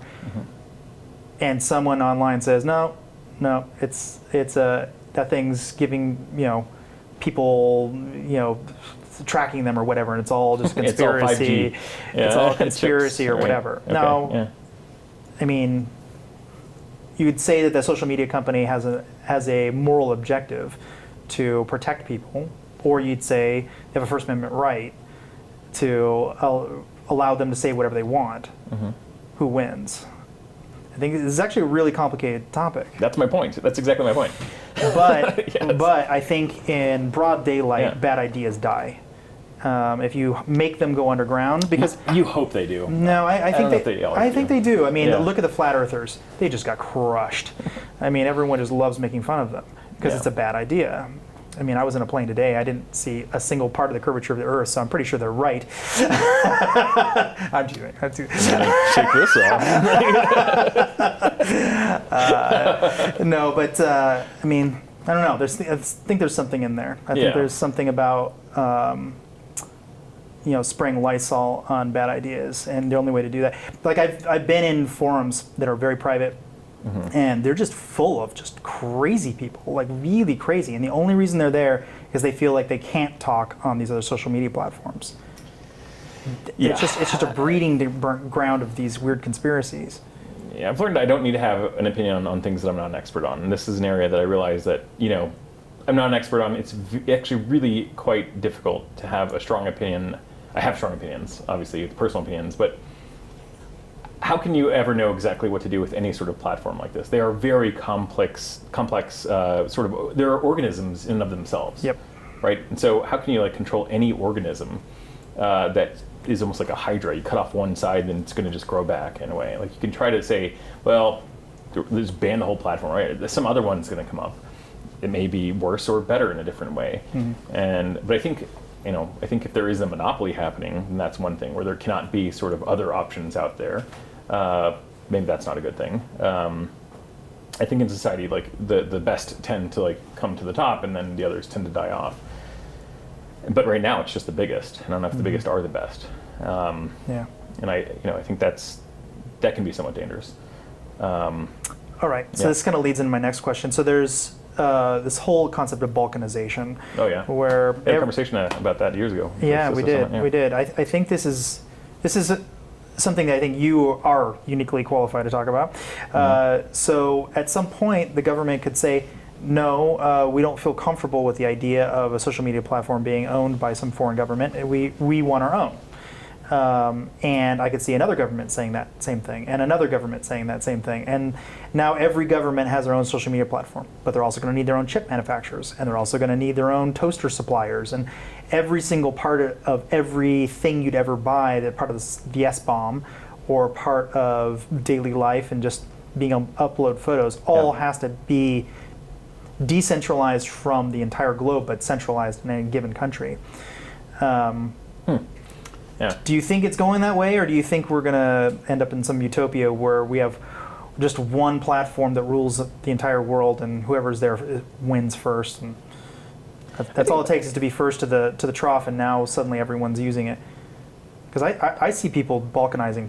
I mean, we already have Red Star operating system in North Korea. Perfect example. An entire operating system. They've got their own browser, Nanero browser. I think back, if we think back to when maybe we were kids, younger, the internet was balkanized. If you think about it, really, there was no platforms, really. We were running our own servers on our own systems at home, our own BBSs, our own FTP servers, our own whatever. And there was no centralization in the way that we think about it today. Everybody was running their own thing, because we could. It was small enough that we could just oh, you want this file? Let me set up a server for you. We want to have a chat thing. I want to set up my own chat client, my own chat server. Just point yourself to this server over here. It was hyper balkanized in a way, right? Yeah. And it kind of worked out all right. Yeah. But you had to be somewhat technically competent for it to work. Yeah. And I feel as though we were slightly more technically competent early on, because you had to be. There was no choice. I don't think slightly. I think much more. I think we were. Yeah. Yeah. But it was amazing, because it allowed us to be connected in ways that nobody had ever experienced before. It was new. It was a brand new way of being connected. It wasn't like picking up a phone. It wasn't just talking and sending messages out. You were connected live with somebody else. You could be in their system. You could be in their server. It was balkanized. It was. And they had their own rules. Their own rules, right? You'd get kicked off their server if you didn't behave, right? But it was very segmented, to the point where there were servers everywhere, right? Nowadays, we've gone to single platforms, and these platforms have their own rules, and they have to then comply with the rules of the countries that they're in. And if they don't, well, then they get kicked off. But today, nothing stops somebody from setting up their own server on their own system, on their own cloud platform, on their own Raspberry Pi in space if they wanted to. Literally nothing stops people from doing it except their own, wish and will to do it. The technical capacity exists. There are communities that will help them. Yeah, it doesn't take much anymore. It doesn't take a whole lot. There's a whole thing called the outernet, or what is it called? Yeah, I think it's, one of those, where you can have the internet on a Raspberry Pi, and if everything goes down, and if the whole internet shuts down for some reason, there's some solar flare that takes out all of our computers. You can put in a Raspberry Pi in a Faraday bag and bury it, and then have at least a portion of the internet that's saved if you needed to have that, right? Mm-hmm. You can have your own copy of the internet, is what I'm saying, for a really rainy day. I think that can exist, just people aren't aware of it because they haven't needed it, because they've just been spoon-fed this version of the internet. So Balkanization has existed. We're trending towards it based off of what countries want, because centralization is more convenient, right? There's this pendulum swing that has happened over the years on mainframe computers to then sort of more client-based computing, and then like edge computing. And I think it's just sort of interesting because I really like distributed computing. That's like one of the things that lights up my brain in ways that just... Yeah, it is neat. Yeah. I think everything's going to get balkanized. It's Yeah. just a matter of time. But to a weird degree, like I think maybe not Facebook or maybe not Instagram, but every security company, like are you really going to trust a security company that lives in another country? I just think that's going to eventually go You saw away. what's happened with Kaspersky and others, right? Yeah. And maybe for good reason, right? I mean, I would say probably most of the time it isn't a good reason, but occasionally definitely a good reason. And how are you going to know which one is which? Yeah. Yeah. I don't know. Sometimes you just have to trust what people are telling you. Well, but also we have supply chain issues with like Taiwan, for instance. Yeah. If China were to invade, and they've certainly made aggressive overtures due to Nancy Pelosi's visit, what are we going to do? Are we just going to not have chips? Are we going to rely on other countries who have similar issues or other issues? Yeah. Are we going to start bringing chip manufacturing back to the United States? So the CHIPS Act, I'm not sure when this is going to air, but that recently passed, and I think there is obviously a lot of interest in wanting to expand production at home for not just chips, but for other things, right? When COVID kicked off, we didn't have enough masks, we didn't have enough PPE for people that were working here. And in fact, the stuff that we were getting from China at the time, and if you remember this, it was the leftovers. It was stuff that like rats had eaten through, and it was just like, it was gross stuff. It was not stuff that we could actually use. And so I think that we have to really think through what it is that we want to outsource. What is it that we are okay not having in this country if the supply lines and supply chain actually does take a hit for whatever reason. I mean, it doesn't necessarily have to be for nation-state conflict reasons, although those are real things. It could be for natural disaster sort of situations as well. So a couple of weeks ago, I was talking with another guest, Russ Boydnick, about something the Ukrainians are using called GIS Art for Artillery. Have you heard of this thing? Whether you have or haven't, I'll just re-explain it to the audience. And anyway, so this software is very interesting because it essentially is Uber for dropping an ordnance on this target. So for those who didn't watch the previous episode, they kind of figured it out by accident. Some guy is like, hey, there's this weird centroid issue where it's probably related to old radar systems on some Sioux aircraft that had bad targeting data, but all the bombs dropped in the exact right place that from different places. Some guy dropped a mortar, some guy shot a howitzer, someone shot a missile, and they all landed in the exact same spot, which means that they had good coordinates, just bad targeting data, which is interesting. And so he did a bunch of research and figured out it was this software, and which has got to be one of the worst named pieces of software I've ever seen. But most GIS software is. Got to come up with something snazzier.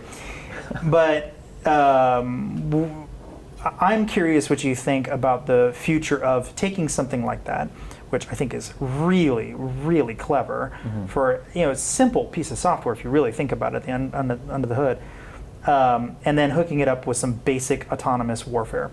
So all you have to do is have something that's loitering over that looks for a capital Z printed on the side of a whatever, and then just it is targeted, and the howitzer it knows it's got rounds, it points itself over there and shoots and scoots and whatever, and you don't need to have any human at all in any part of that. I mean, yeah, come on. You and I know how bad of an idea that is. I know it's a terrible idea, but also, don't you think it's coming? Oh, yeah, for sure. How would you defeat that? How would you mess with that? How would you play with that idea? Right? I get your point, but And I think that is something we have to think about. And so within the DoD, this thing was created called the Joint Artificial Intelligence Center, I think, JAIC, which is now actually part of what is called the Chief Digital Artificial Intelligence Officer Office, because it has to have a long name. Of course. It's important, right? Yes. And that is actually where the Is there an acronym? Is that an acronym? CDAO. CDAO. Yes. So the CDAO is a new office. Actually, now Craig Martell, he was the head of AI for Lyft. He's now leading that up. Of course. So he's the lead with the DoD, and that is actually where the Defense Digital Service, now the Directorate of Digital Services, is falls underneath of that group within the CDAO. And I think that is one of the things that they're trying to figure out. Like, what are the ethics around AI and AI use? What are the rules?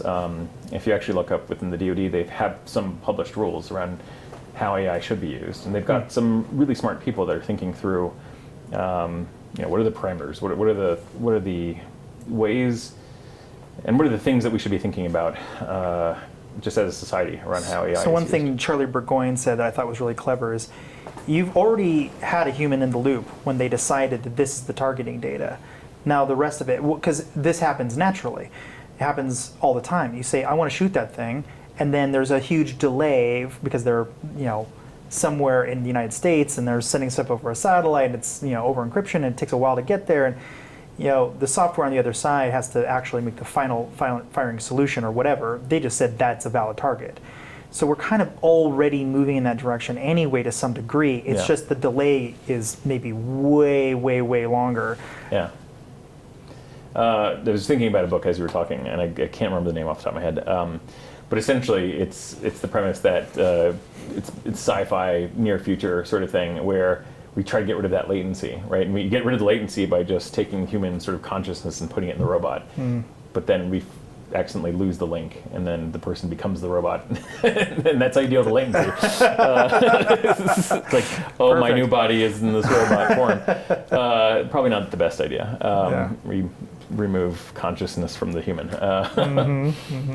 No, I think there are some decisions probably, I'm not an AI expert by any means, but I have spent a lot of time thinking about this, that could be automated, but then certain decisions maybe really should not, right? I think when it comes to life and limb, those are things that are probably best reserved for, even if there's latency. Is there any difference between laying a ground mine, a mine on the ground, and saying, oh, people who travel over here who are in tanks should go away? I mean, it's a very similar kind of autonomous setup, maybe different types of sensors, maybe it's not true AI and it's just a binary switch that turns on or off basis of a magnetometer going off or whatever. Yeah, I don't know. In terms of kill decisions, or a claymore mine, or some tripwire mine or whatever, all these sort of booby traps, aren't they really kind of the same thing? And if you're okay with that, why would you be okay with a howitzer shooting? That's an excellent question. I don't know. I think because there is no intent behind it, it can get good and bad results, right? I think those are also now not used anymore because it is non-discriminatory there. Well, tell that to the Russians. Well, yeah. Well, right. Yeah. It's not a good thing. Yeah, sure. But I think there are reasons where you would want to have still human in the loop in some way. I remember when I was still in the Marines, they were talking about this mule thing that would be essentially an AI-driven, almost think of a bull sort of thing that was autonomous. It could carry your gear, and it would just walk with you, and it'd be smart enough to know to stay next to you. And if maybe I don't know, I think if you were taking fire, it would get in between you and the incoming fire, right? That's pretty nice. I'd love to have some sort of AI that at least takes some rounds for me. Yeah. That's pretty good use of technology. And then for a while, they were talking about using sort of enhanced soldier sort of things where you can get into a suit and kind of do similar things where if somebody gets injured on the battlefield and they're incapacitated in some way, the suit can take them home. Right? Yeah. I think those are interesting, where it's just enhancing at least the the mind that is inside of this. And you could easily do the same thing with a drone that flies in and just you throw the wounded in there and it takes them off. And why have any human in the loop in any part of that other than saying, I need a drone here? Yeah. Yeah, but I think it comes down to ethics and really like what is warfare ultimately. At the end of the day, are we just going to play it in some like CG sort of thing, and it's whoever has like the better computers behind this like animated battlefield? And if that's the case, what are we going to do about that? What are we going to do about that, right? I don't know. And then what's China going to do about that? And then what's Russia going to do about that? And yeah, I think ultimately war will sort of stay in the physical meat space for some time to come, and if it does, then these questions still remain relevant. of course. So I don't know. Okay, so that leads me to something we talked about a little bit. The idea that you can patch something and have a patch be a proper defense, true first line set of defense as opposed to sort of a thing you do later, seems to me like a paradigm that doesn't really work in the distant future. Because software is going to get so good and so fast at exploitation Yes. that the idea, and I know you agreed with me on this, but I think it's worth stating that this is the kind of thing where once AI gets involved, you don't have that option anymore. You don't have the option of running around with CDs and updating old computers that happen to be out there. Yeah. It's not possible. You're never going to get there in time. Right. Yeah, I think we're quickly moving away from that. Right. So. If you looked at like how quickly Log4j was starting to be exploited, this is a recent example, right? There was, I'm sure if your audience would know this, but recent vulnerability that was found in a way to sort of look at logs on machines, and it was used everywhere, right? And so you could have a computer look at something, could pass it some logs, and then normally it should just like look at the log and not do anything. It's just like passively like printing stuff, if you want to think of it that way. It should not do anything with the information that it's getting. Well, it turns out if you passed a certain type of string, it would actually take that information in and then do something else, and start, processing information. Yeah. That's very dangerous. That's not a good thing to have something that was supposed to be just passively looking at something now get activated and get turned on. This is what I mean. It's not a software deficiency. It's an extra feature we didn't know was there. It was a great feature if that's the feature that you wanted. Right. And so very quickly that started getting exploited, right? And it was in the wild within weeks, days of that being announced. So I think we're already seeing that, and even if it's not automated, automation just makes it a little bit faster. Maybe a lot faster. Actually, quite a lot faster, right? So you go from OD. You don't really need ODs at that point. You just need to have access to a vulnerability. You need 1 days. Yeah. You need 1 days. And actually, I talk about this in my talk tomorrow. For the audience, no one is going to follow any of that. So. Oh, okay. So, an OD is a brand new vulnerability that hasn't been seen yet. It's just out in the wild. There's no discussion about it. There's no fix for it yet. Just being exploited publicly, and there's no mitigations. Probably people are probably figuring out how to fix that thing, that vulnerability in a computer system somewhere. And the idea is that you don't necessarily need to be, if you're an attacker, you don't necessarily need to have that information, that knowledge of some new vulnerability that has been developed just to go to attack your adversary, whatever that adversary is. You just have to wait long enough for that target, whatever that target is, to have a vulnerability that is out in the wild, and then exploit it faster than they're able to patch it. That can be, because most people are patching within days or weeks. So you just have to be faster than that.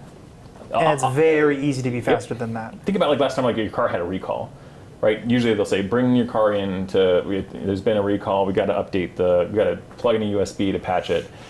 That's usually the sort of a time frame that we're talking about, is weeks sometimes for these systems. Some enterprises have gotten better. When it's critical, they'll patch within maybe days.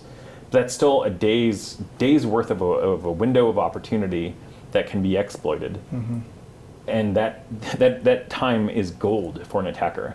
That gives them time to test and develop and deploy an attack on a system that is their target. Mm-hmm. And if all they have to do is to right-click, deploy their attack payload to that system, and they're faster than you're patching. So I think this is why we really have to not just kind of double down and invest in AI, but if we're not on top of this, I just don't see another. Humans aren't fast enough. They just aren't. They just can't can't do it. So Yeah. the next best thing we've got is AI. And I understand all the deficiencies and all the problems. Yes, I get it. Yeah. I just don't see any other way we're ever going to get in front of the problem. Yeah, so DARPA, the Defense Advanced Research Projects Agency, in 2016 at the DEF CON conference, they actually launched this thing called, it was the Cyber Grand Challenge. And it was actually exactly what you're talking about. It was this idea of, can we create an autonomous system that will automatically go out and hunt for vulnerabilities on systems and actually turn it into kind of a game where they're looking for vulnerabilities automatically on systems. And then trying to also sort of patch these systems on the fly while retaining the application in such a way where it was still doing the same thing that it was supposed to do. So let's say it was like a Word application, it still had to operate as though it was a Word application, as a poor example. So it was both attacking in an offensive way other systems that were on that network, and it was also trying to defend itself and self-patch. And it was a good test. And much like we have self-driving cars today, that was a lot of it because of the research that DARPA did back in the early 2000s that led to kind of some of the autonomous vehicles that we have today. That took 20 years or so to where we're now, you can get into a modern vehicle and it has some level of autonomousness in it. It takes a little while, but that went from, physical sort of, in technology called meat space, right, or whatever, in the real physical world, taking software, applying that to physical problems, and it took about 20 years. And if we're talking about where we saw the Cyber Grand Challenge in 2016 and applying it towards kind of projecting forward how we can take that sort of AI and maybe in the next 10 to 15 years, maybe we'll shave 5 years off of this, right? The next 10 to 15 years, we'll probably see something like that, where either there will be automatic attack and defend capabilities that some organization will have. And we're starting to see some of that already. I think we need to go way faster than that, my friend. I think we will, but I think we'll make mistakes along the way. Right? Well, of course we will. Because we have seen mistakes that have happened with autonomous vehicles, and I don't know if we can afford as many mistakes. So, yeah. Good point. So I had a couple of questions around hiring at the Pentagon, or in the military in general. This is government in general, yeah. Well, so yeah, there you go. I think one of the problems that I hear a lot actually from our community is like, well, how are you going to hire any software security people? They're all on drugs. Like, and it's not 100%, but it is definitely not 0%.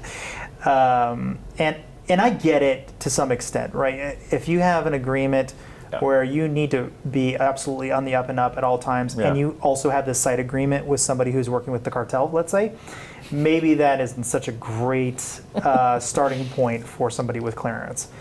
But definitely not. That seems like also a huge hindrance given the nature of what we need to accomplish here as a society. We're going to need smart people doing these things, and if they're totally iced out because they're recreationally doing something on the side, like I personally don't do drugs, but I know that almost all of my hacker friends do, so I don't know how you'd get around that. Yeah, I don't know. I think in order to serve as a civil servant in the military, especially the military, there just are no there's no accommodations there for that. You are not allowed to do drugs, obviously, in the military. That is part of the contract that you sign, right? And so people would need to keep that in mind also. Like, if that is part of something that they want to do, that's just not in the cards for them. But they can maybe help out in other ways. Even if it's legal in your state, let's say. Even if it's legal in your state. It is. So you're right. It is absolutely like a hindrance to trying to get that talent. Let's just say, it is some low-level thing. It's still, if it's anything that is listed as controlled in any way, then it's still a problem. I mean, they can be on oxycodone. That's fine, which is weird. If it's a prescribed thing, exactly. Then seems a little silly. Yeah, I mean, but I think your point is absolutely valid. There's lots of folks that for various reasons they are medicated in some way or another, and it does limit the talent pool tremendously. And I have similar friends that they might smoke a little marijuana or something else, and maybe that's the only thing that they do, right? Yeah. But that still precludes them from being able to serve, and it really bothers me because they are also great people, and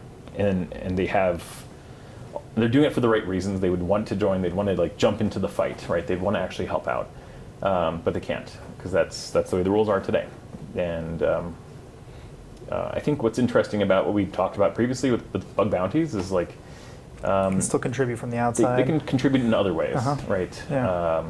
That's a good There's point. open source communities that they can be a part of if folks want to have code out there. I'm not saying that there's just a bunch of like the entire like open source community is full of drug people or whatever. But my point is like there's it's not exactly a low percentage. people from all backgrounds, all sorts of things. It's a very artistic community in some ways. Yeah, and like I have no judgment at all, one way or the other. I really don't care. I do think it is very limiting because I know it is. There are extremely talented folks that I would love to get interest in government service, and this is where I feel okay. More recently, I was very not okay talking about any of my government sort of work in the past. It's very much, I would never do a podcast like this had you asked me like a decade ago. But I recognize... I didn't know you a decade ago, that's why. Yeah, that too. We're podcast, I think they were called Maybe I did, though, is the problem, so... They were called netcasts back then, I think. Anyway, getting the really great talent into government is something that I would love to do more of, and we've tried. But it is limiting. It's a limiting factor. And so getting them to help out in other ways, I think is important as well. Yeah.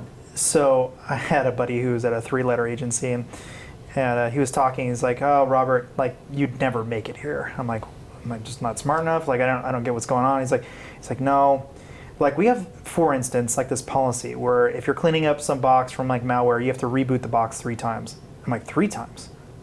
What? I mean, I kind of understand twice. Why 3 times? He's like, "See, and that's why you wouldn't pass."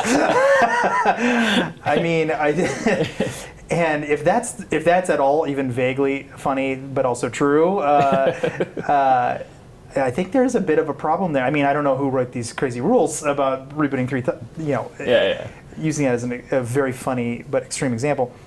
I mean, is it also that it's hard for creative people to work in those environments? Is it? Or people who are just like, this doesn't make sense, and I'm not going to do things that don't make sense. You've got to do what you're told to do, and that's it. Yeah, I think my experience has been a little bit unique, right? Where in the Marines it was very much like you follow the rules, right? It's very much like take that hill. Yes, sir, I'll take that hill. Take that hill that way. Yeah, okay, I'll take the hill that way. To then later on in government. Also being very sort of regimented in how I was listening to, being a civil servant, to then experiencing things in a slightly different way with this digital service group, which they had a little bit more leeway, and they were allowed to think differently about and challenging sort of authority and looking at problems differently. Mm-hmm. And so for me, it was actually quite fascinating to see and bring in experts from the outside into government. And to see exactly what you're talking about. Why did you need to press that button 3 times? What's the 3rd time do? Just ask the question. Is it some sort of magic? Like where's the magic fairy? Does it come out in the 3rd press? And then like really questioning the logic behind these behaviors. I mean, there might be a perfply valid reason. There could be a magic. Yeah, there could be the 3rd, but I don't know it.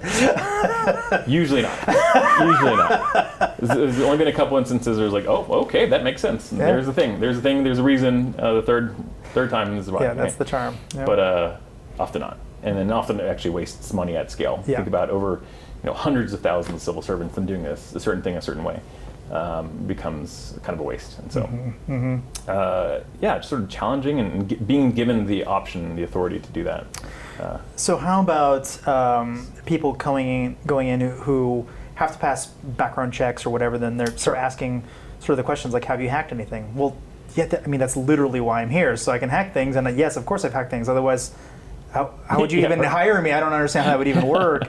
And then another version of that this is one of the reasons I never even thought I would qualify is what have any interactions with foreign agents. Of course I go to hacker conferences. They're everywhere, Yeah. and of course they're courting us constantly at these conferences. They're everywhere. They're You wouldn't even know, right? Yeah. well, Yeah. there's some of them are much more obvious than others, Oh. but like extremely obvious. But how do you get past all of that gauntlet when someone's just trying to live their life and Yeah. and be interested in this the sport of hacking, and then maybe I should help. I want to do the good thing. How does that work? I think the government has become, not speaking for the whole government, I think like overall folks have become more aware. No, you're going to speak for the whole government. Okay, all right. Well, there goes my job. No, I can speak for myself, and what I can say Sure. is I think there's become a growing awareness around just getting more talent in. Like, we need help in government. We need really talented folks to come in and help us out. And we need like a participatory government. Government was never supposed to be just like an us versus them thing. Like, it's supposed to represent the people. And if you don't have a government that represents the people, that's a problem. And so bringing in people to help their government out, I think, is critical. And so if they're having interactions with other folks at these conferences, that's fine, as long as they're open about it, as long as they're willing to. So if I walked in and said something to the effect, and this is basically 100% true, I might get the numbers slightly wrong, somewhere between 11 and 13 different foreign governments have approached me to go work for them. Would you go, yeah, cool, you're welcome in? Or would that just be like, this is too much of a liability? It's not, well, okay. I mean, I know that I'm not a security officer that would handle that, but I think you would have a very deep conversation with your security officer. They would do their background check thing, and they would come up with the decision. And as long as you were open about everything that you had to and all your interactions, sure. I think they would come up with a decision around that. But I don't think that would necessarily preclude you. That's the problem with these conferences, is you're just surrounded, and the community in general, you're But surrounded. the government is here now also, so think about that. Yeah, that's true. In the past, they weren't here, going so back a now they've decade. got some context for it. Yeah. In fact, they're actually participating in these things more than they would have in the past, because they recognize they have to be part of this conversation. They have to be where the talent is, and like I was saying, they want to have the folks that are in this community in government as well. So there's also one of the biggest detractors I've heard from everybody who's interested in this space is the money issue. It's significantly less money in government than it is in way less. private industry. Yeah. So how does the military go about addressing these hiring issues? Because in the tough. government in general, is it just true believers who just want to do the right thing and don't care if they're just getting by, or It's also an incredibly impactful mission. I'm Don't get to see the things. I'm not denying that. Yeah. So there are, you have. It is the mission, right? There's not. It's the mission. It is. Can you give us an example of something, a success story, maybe even half made up, but so that we can get some context for what you mean. Yeah, I'm trying to think of a good one, but I mean, things that happen on a daily basis that really could potentially affect the security of the country, right? I don't know. I don't know if we're thinking of a public one, right? So Sure, think yeah. of GPS. Sure. Let's just think of that for a second. The Air Force, and now Space Force, I guess, helped to run GPS. Think about it for a second. If GPS were to go Guardians down. of the Galaxy, as they're otherwise known. They are called the Guardians now, yes. And they have an incredibly important job. And for just a moment, think about if GPS were to go down, or had gone down any time in the past, 10, 20 years, none of the apps that we use would work correctly. Entire portions of our economy would go offline. Timing for banks and timing for Uber and all of these things would just stop working. There are missions like that actually impact all of us that are critically important. So to be able to even have a say or be able to be a part of those groups. So what about the sort of the split position thing that you have? Is that a common path, or is that a acceptable path? Fairly uncommon, I'd say. And I'm pretty honored to be able to do that, because both sides, there's no conflict of interest. I had to check with lawyers on both sides to make sure that I am, God love the lawyers. I have to love my lawyers. Yes, they make it possible for me to do what I do. But yes, so I'm in a fairly unique position where I'm allowed to sort of continue some of the work that I was doing. But I'd say it's not super common, where we can sort of do some work, on the government side, and then continue sort of other separate work. But I don't know if I can continue doing that forever. It's just, I'm very much mission focused. I'm very much, I want to continue giving back. And in fact, I probably won't continue on the industry side forever. I'm doing this as a short sort of foray, just to learn again how manufacturing works in a very specific area, because I was truly interested to see how you could melt sand into trust, like I was saying previously. So you think you're just going to go back full time? Like, what's maybe, next? What's next for you? What do you think? I'm purely driven by curiosity, and like you said, in government you don't get paid a whole lot. You get paid maybe like half to a third of what you would make, outside of government. Depends on what the job is, but for me, I think I was telling you early on that family of immigrants wanting to give back, it's been more about that for me. As long as I can like feed my family and live somewhat comfortably, it's more about that. Because if I don't have a place to spend the dollars that I'm making, I don't think it really matters much more than that. So how does someone get into the military or the government? I mean, so someone hears this podcast, they're like, yeah, that sounds bad pay and bad furniture. I'm in. Sounds like a horrible deal. I'm in. Squeaky furniture, bad lighting, horrible pay. I'm in. But for the right reasons and for the right mission, and for like an incredible mission. Yeah, I don't know. You can contact me. You can. I don't know if it's military. You can, I'm sure, find a recruiter somewhere. It's happy to talk to you. Yeah, I think there's many different ways. But they could talk to a recruiter and then end up doing something completely random. That's true. So like USA Jobs is a good place to start looking. There are other programs like one that I actually believe in a lot is called the Tech Talent Project. And they actually take folks from industry at techtalentproject.org, I think. And they're like matchmakers. They pair them up with government organizations that are looking for very specific talent in specific areas, cybersecurity folks, developers, other tech folks, and then they interview these folks that are looking for these jobs. They really find out what is it that you really want. Like, what is it? Are you looking for mission? Is it mission in a specific area?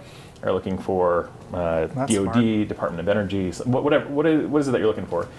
And then they're matchmakers essentially. That's a great one. That seems like how it should have always been. It's amazing that that's a new-ish thing, it sounds like. It is. There's another one called the U.S. Digital Corps. So it's outside of the U.S. Digital Service. And it's to take folks outside of college. They're just getting outside of school. And they don't really have the experience yet, but they want to sort of volunteer their time. They can participate in this thing.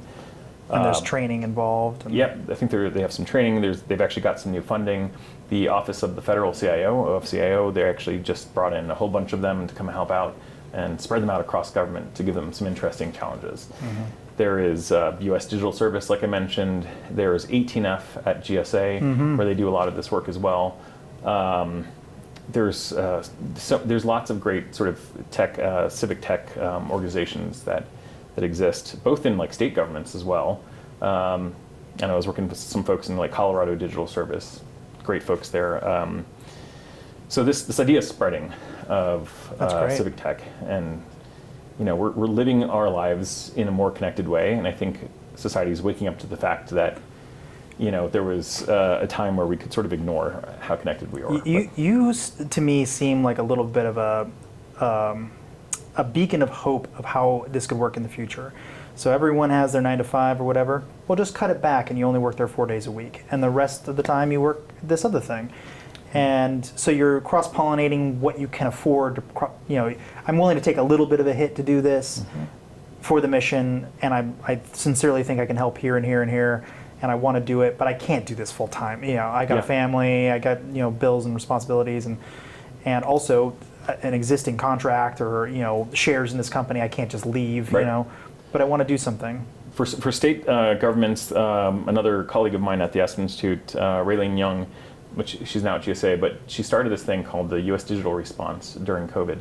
And it was specifically to help state governments for problems like trying to just cut checks, and they were running on old COBOL and Fortran systems, and they had to find developers. They didn't have folks anymore, and these systems were going offline. They couldn't cut checks to people to keep them going as COVID was kicking off.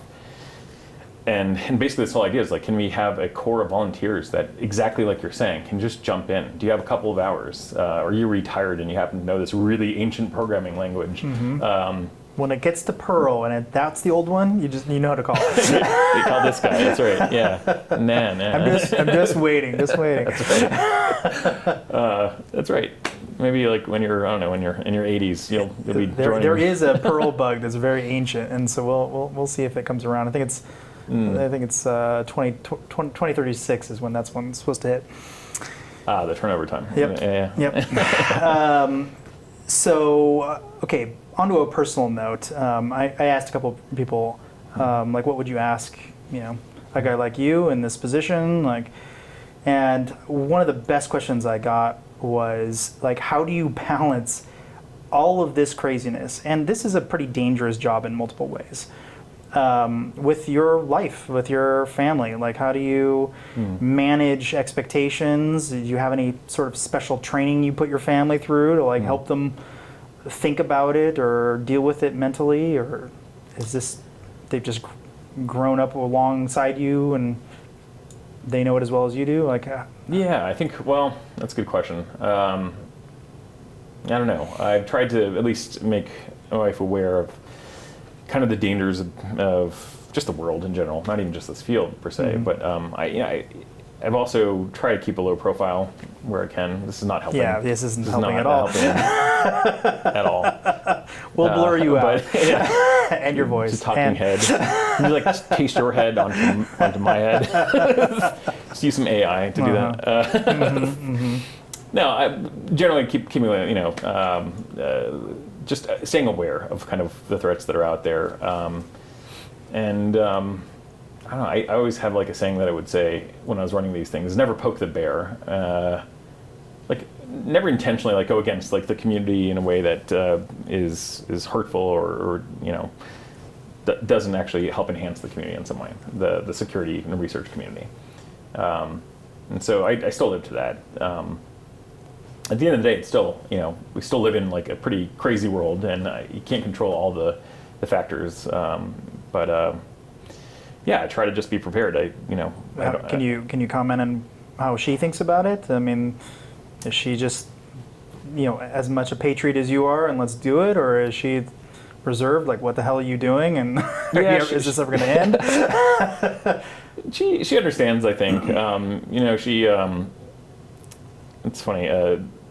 She first got to know me, my wife, when I was in the Marines, and so I think she liked the whole uniform. I looked a lot better in the Marine Corps uniform back in the days. Like the dress blues, they're it's working out a lot that's more. That's your color. Yeah, that's right. So yeah, I think she understood even back then. Like I was doing things for the reasons of mission and service and all that even back then. And it's really hard. I think most Marines even still, like if you talk to them, they still have that as part of them. Like it's innate in most Marines. You can't just separate the mission from the Marine. And so I think she knew what to expect with me. And so I've done things like in our home that I wouldn't comment on here, but I think like prepare us for Sure. certain things. Sure. Zombies. Absolutely zombies. Actually, absolutely zombies, right? Like if you're ready for zombies, you're ready for anything, right? So the CDC, I think if you remember back in the day, they actually had like a website to prepare for zombies. One of my friends actually helped to run that campaign back in the day. And it was great because it was like, well, although they're kind of doing this tongue-in-cheek, it prepares you for a whole lot of things. Have 3 days of food, have some water, have maybe some other things. That's cute. Yeah. That's cute. And actually, had you listened to that advice, that was way before COVID, you would have been prepared for COVID. Yeah. At least a little bit. So. You wouldn't have been prepared to stay home for a year and a half, though. Yeah, maybe not. Did it say download Zoom? It was before like Netflix was like off of DVD. I think it was. I'm just teasing. True. Zoom was the thing. All right. Well, I figured out what you're going to... so your previous child was the Hack the Pentagon baby. Yep. This one's the RSnake show baby. I mean, the RSnake show baby. Clearly. Maybe. We'll think about that. I'll give that some thought. All right. So how do people find you? How do people find me? They don't. No. They come to your house. It's blurred out. Good luck. Yeah, you can find me online. I actually, so in the hacker community, I go by Roro. They used to call me Romeo in the Marines, and I didn't really like that. I thought that was not like You with don't the pick times. your own call sign. Not usually, no.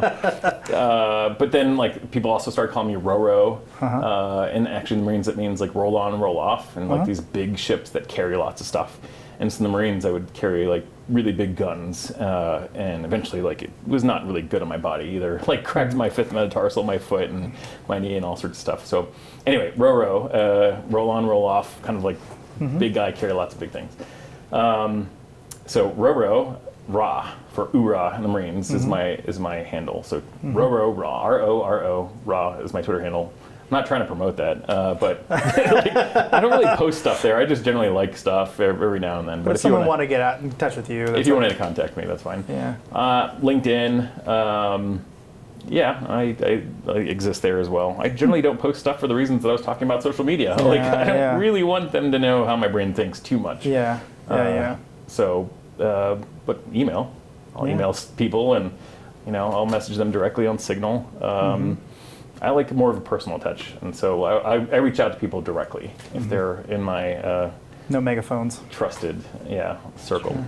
Gotcha. Yeah. Alex, thank you for coming on the show. I Thank really you. appreciate it. I know we danced around some topics, but I think you did great. I really appreciate it. Thank you very much. Yeah, thank you.